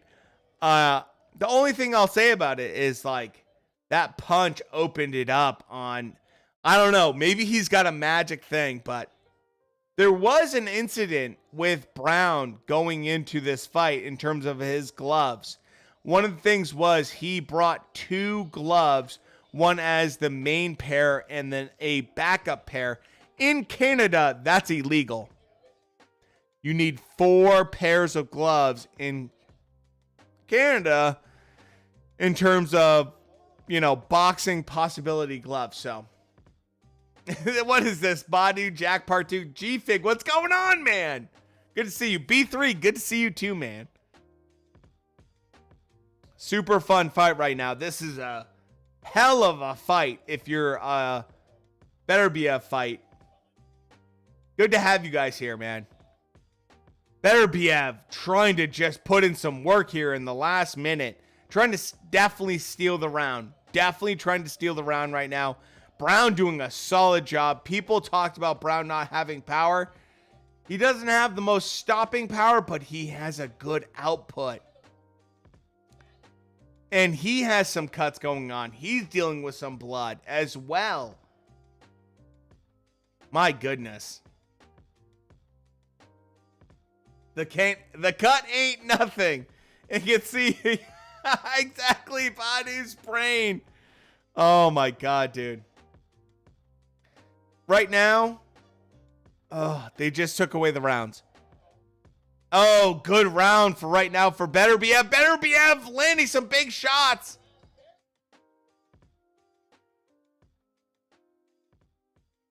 I believe that was round 7 that we just saw. Hell of a round. Hell of a round.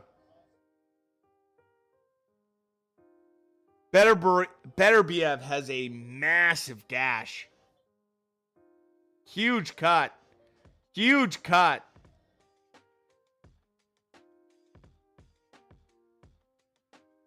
Yeah, no towel's gonna...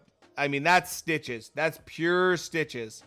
No accidental headbutt. No accidental headbutt. Great question. It was based off a punch.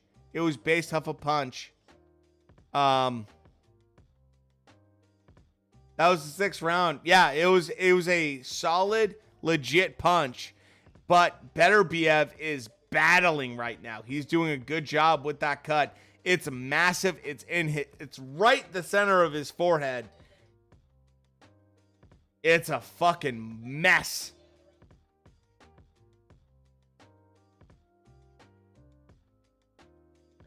Brown. Oh, now we're in the 7th round. So 6th round that we just watched.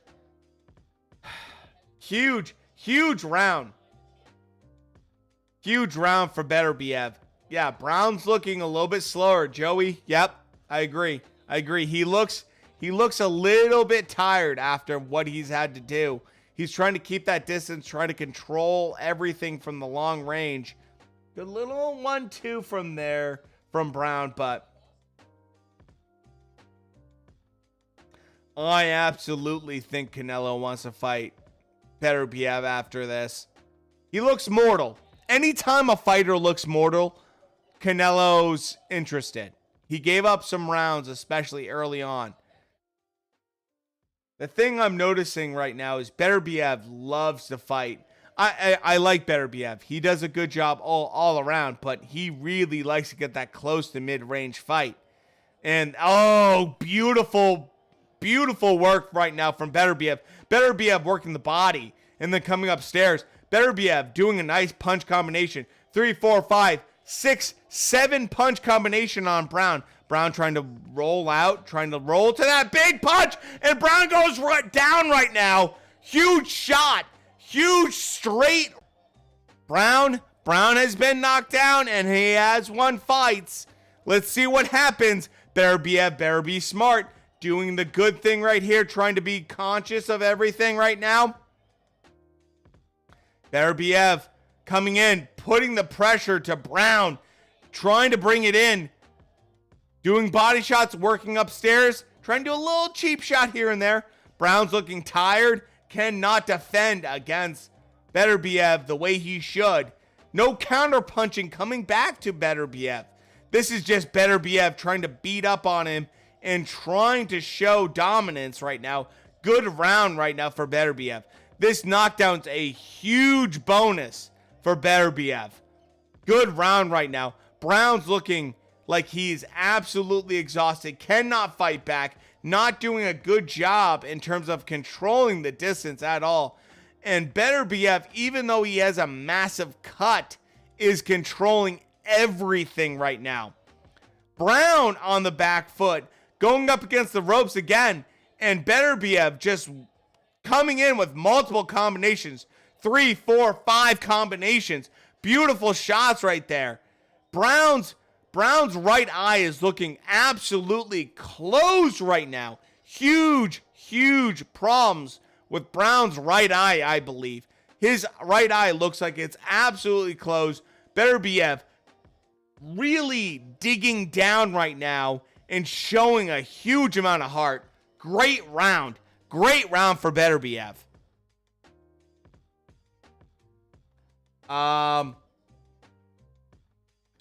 If you're Beterbiev, you got to keep digging deep. Got to keep digging deep. Brown is looking like he doesn't have the answer. Beterbiev has never been, he's been knocked down. He's never been wobbled, if that makes sense. He got knocked down by Johnson. He's also been knocked down by someone else. They were flash knockdowns. They were never knockdowns where he was wobbled or hurt. Brown, on the other hand, has been knocked down multiple times. One of them being against Jean Pascal, who knocked him down 3 times. One of them, he looked fairly hurt from that, to give you a little bit of insight.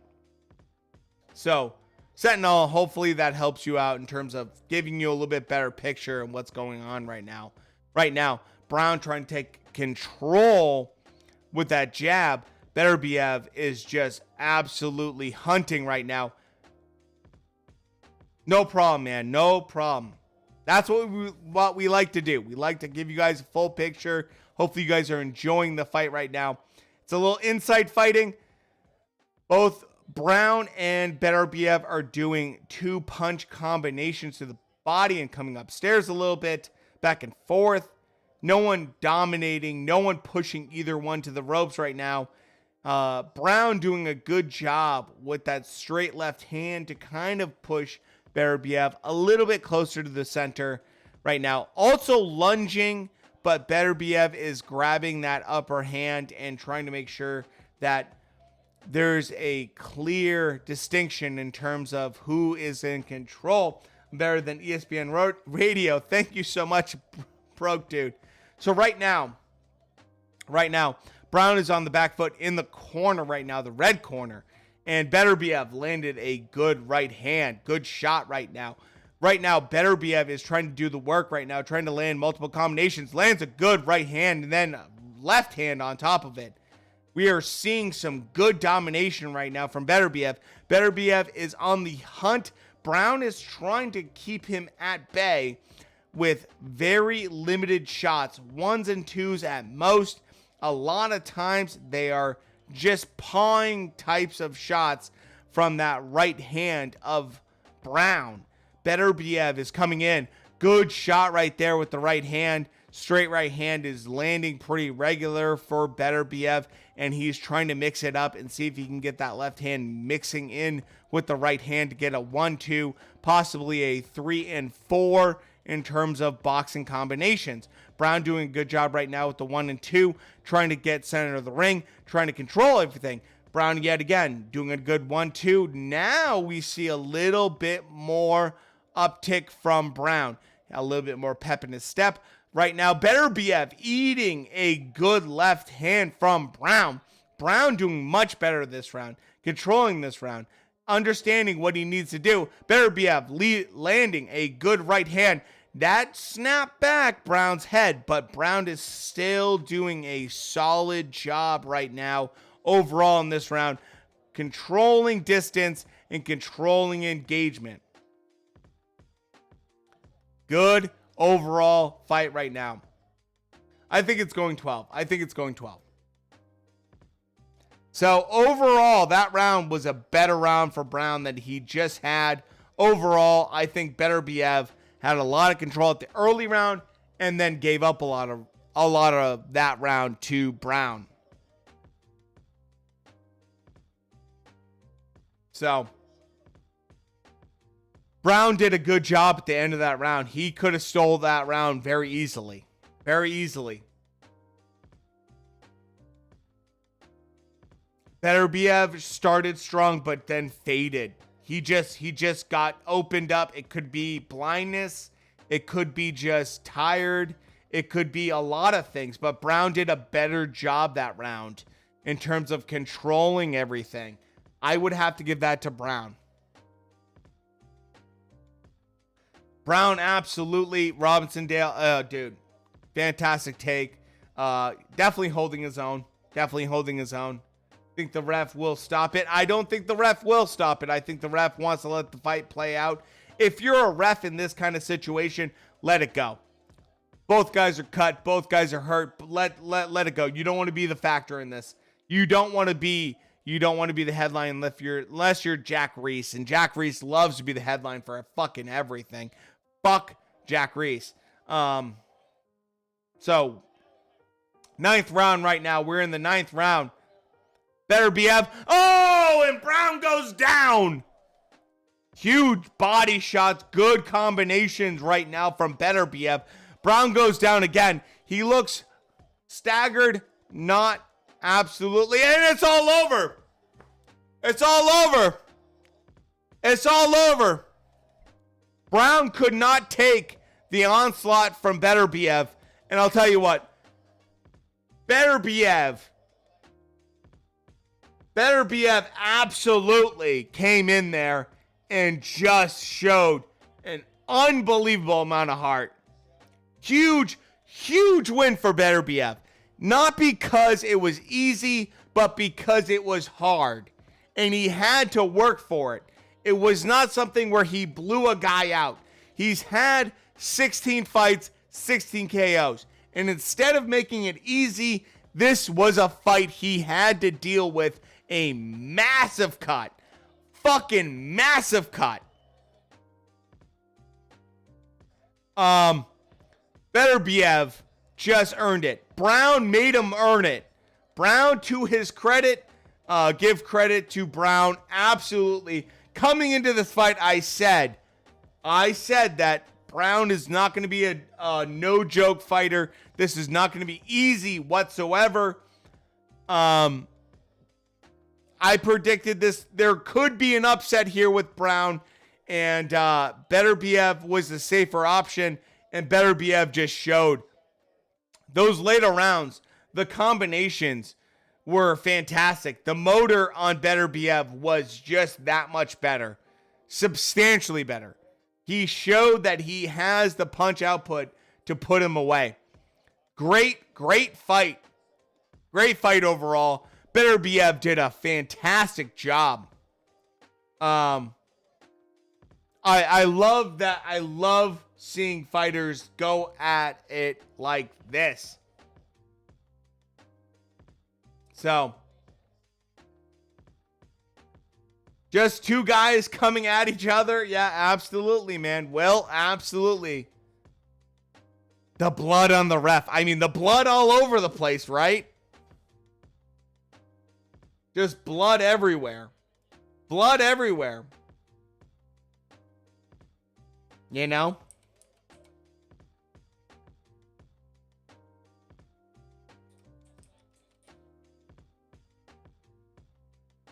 That was a fantastic fight, by the way.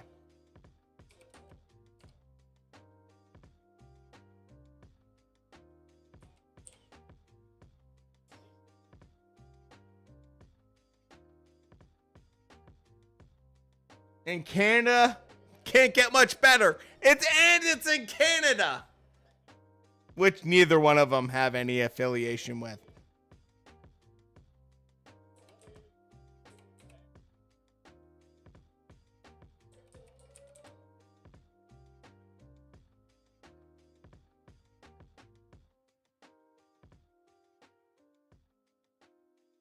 Dude, Beterbiev, fantastic win. Earned it. Had to work for it.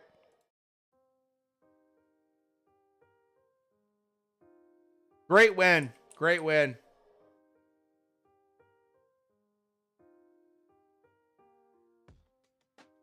I haven't seen such a terrible cut, man, working all my time. You know, I would say, Russell, I would argue that there's one other, and that would be the cut man that we saw for Tyson Fury versus Otto Wallin. So I would say that. I would say that cut man did a bullshit job and did goddamn awful job on that. Beterbiev fought Usyk. Better question. Did you know that Usyk fought Sean Porter? Did you know that? Back in the day? Sean Porter fought Usyk. Yeah, look it up. No joke. Amateurs. So, guys, thank you guys for being here. Hopefully you guys had a good time. We will be live twice, I believe, tomorrow for the Parker versus Chisora, as well as the Jake Paul versus Tyrone Woodley, man. Hopefully you guys had a good time. I appreciate all the new people. We are live, by the way, on Wednesday for boxing news and fight predictions. Normally on Friday, we do like Ali versus Frazier and do classic fight night. And I put it on the fucking screen. And then Saturday's always boxing or UFC. Go say hi. Go say hi to my friend Cece. She's a fantastic streamer, a good person just to be around, and I would appreciate you guys just saying hi to her. You know, have a good night. Thank you guys for being here. King, Sentinel, thank you guys for being new and everything like that. Russell, thank you for being new. Thank you guys so much and being here and appreciating everything. I really love that. Robinson Dale, congratulations on the VIP, by the way.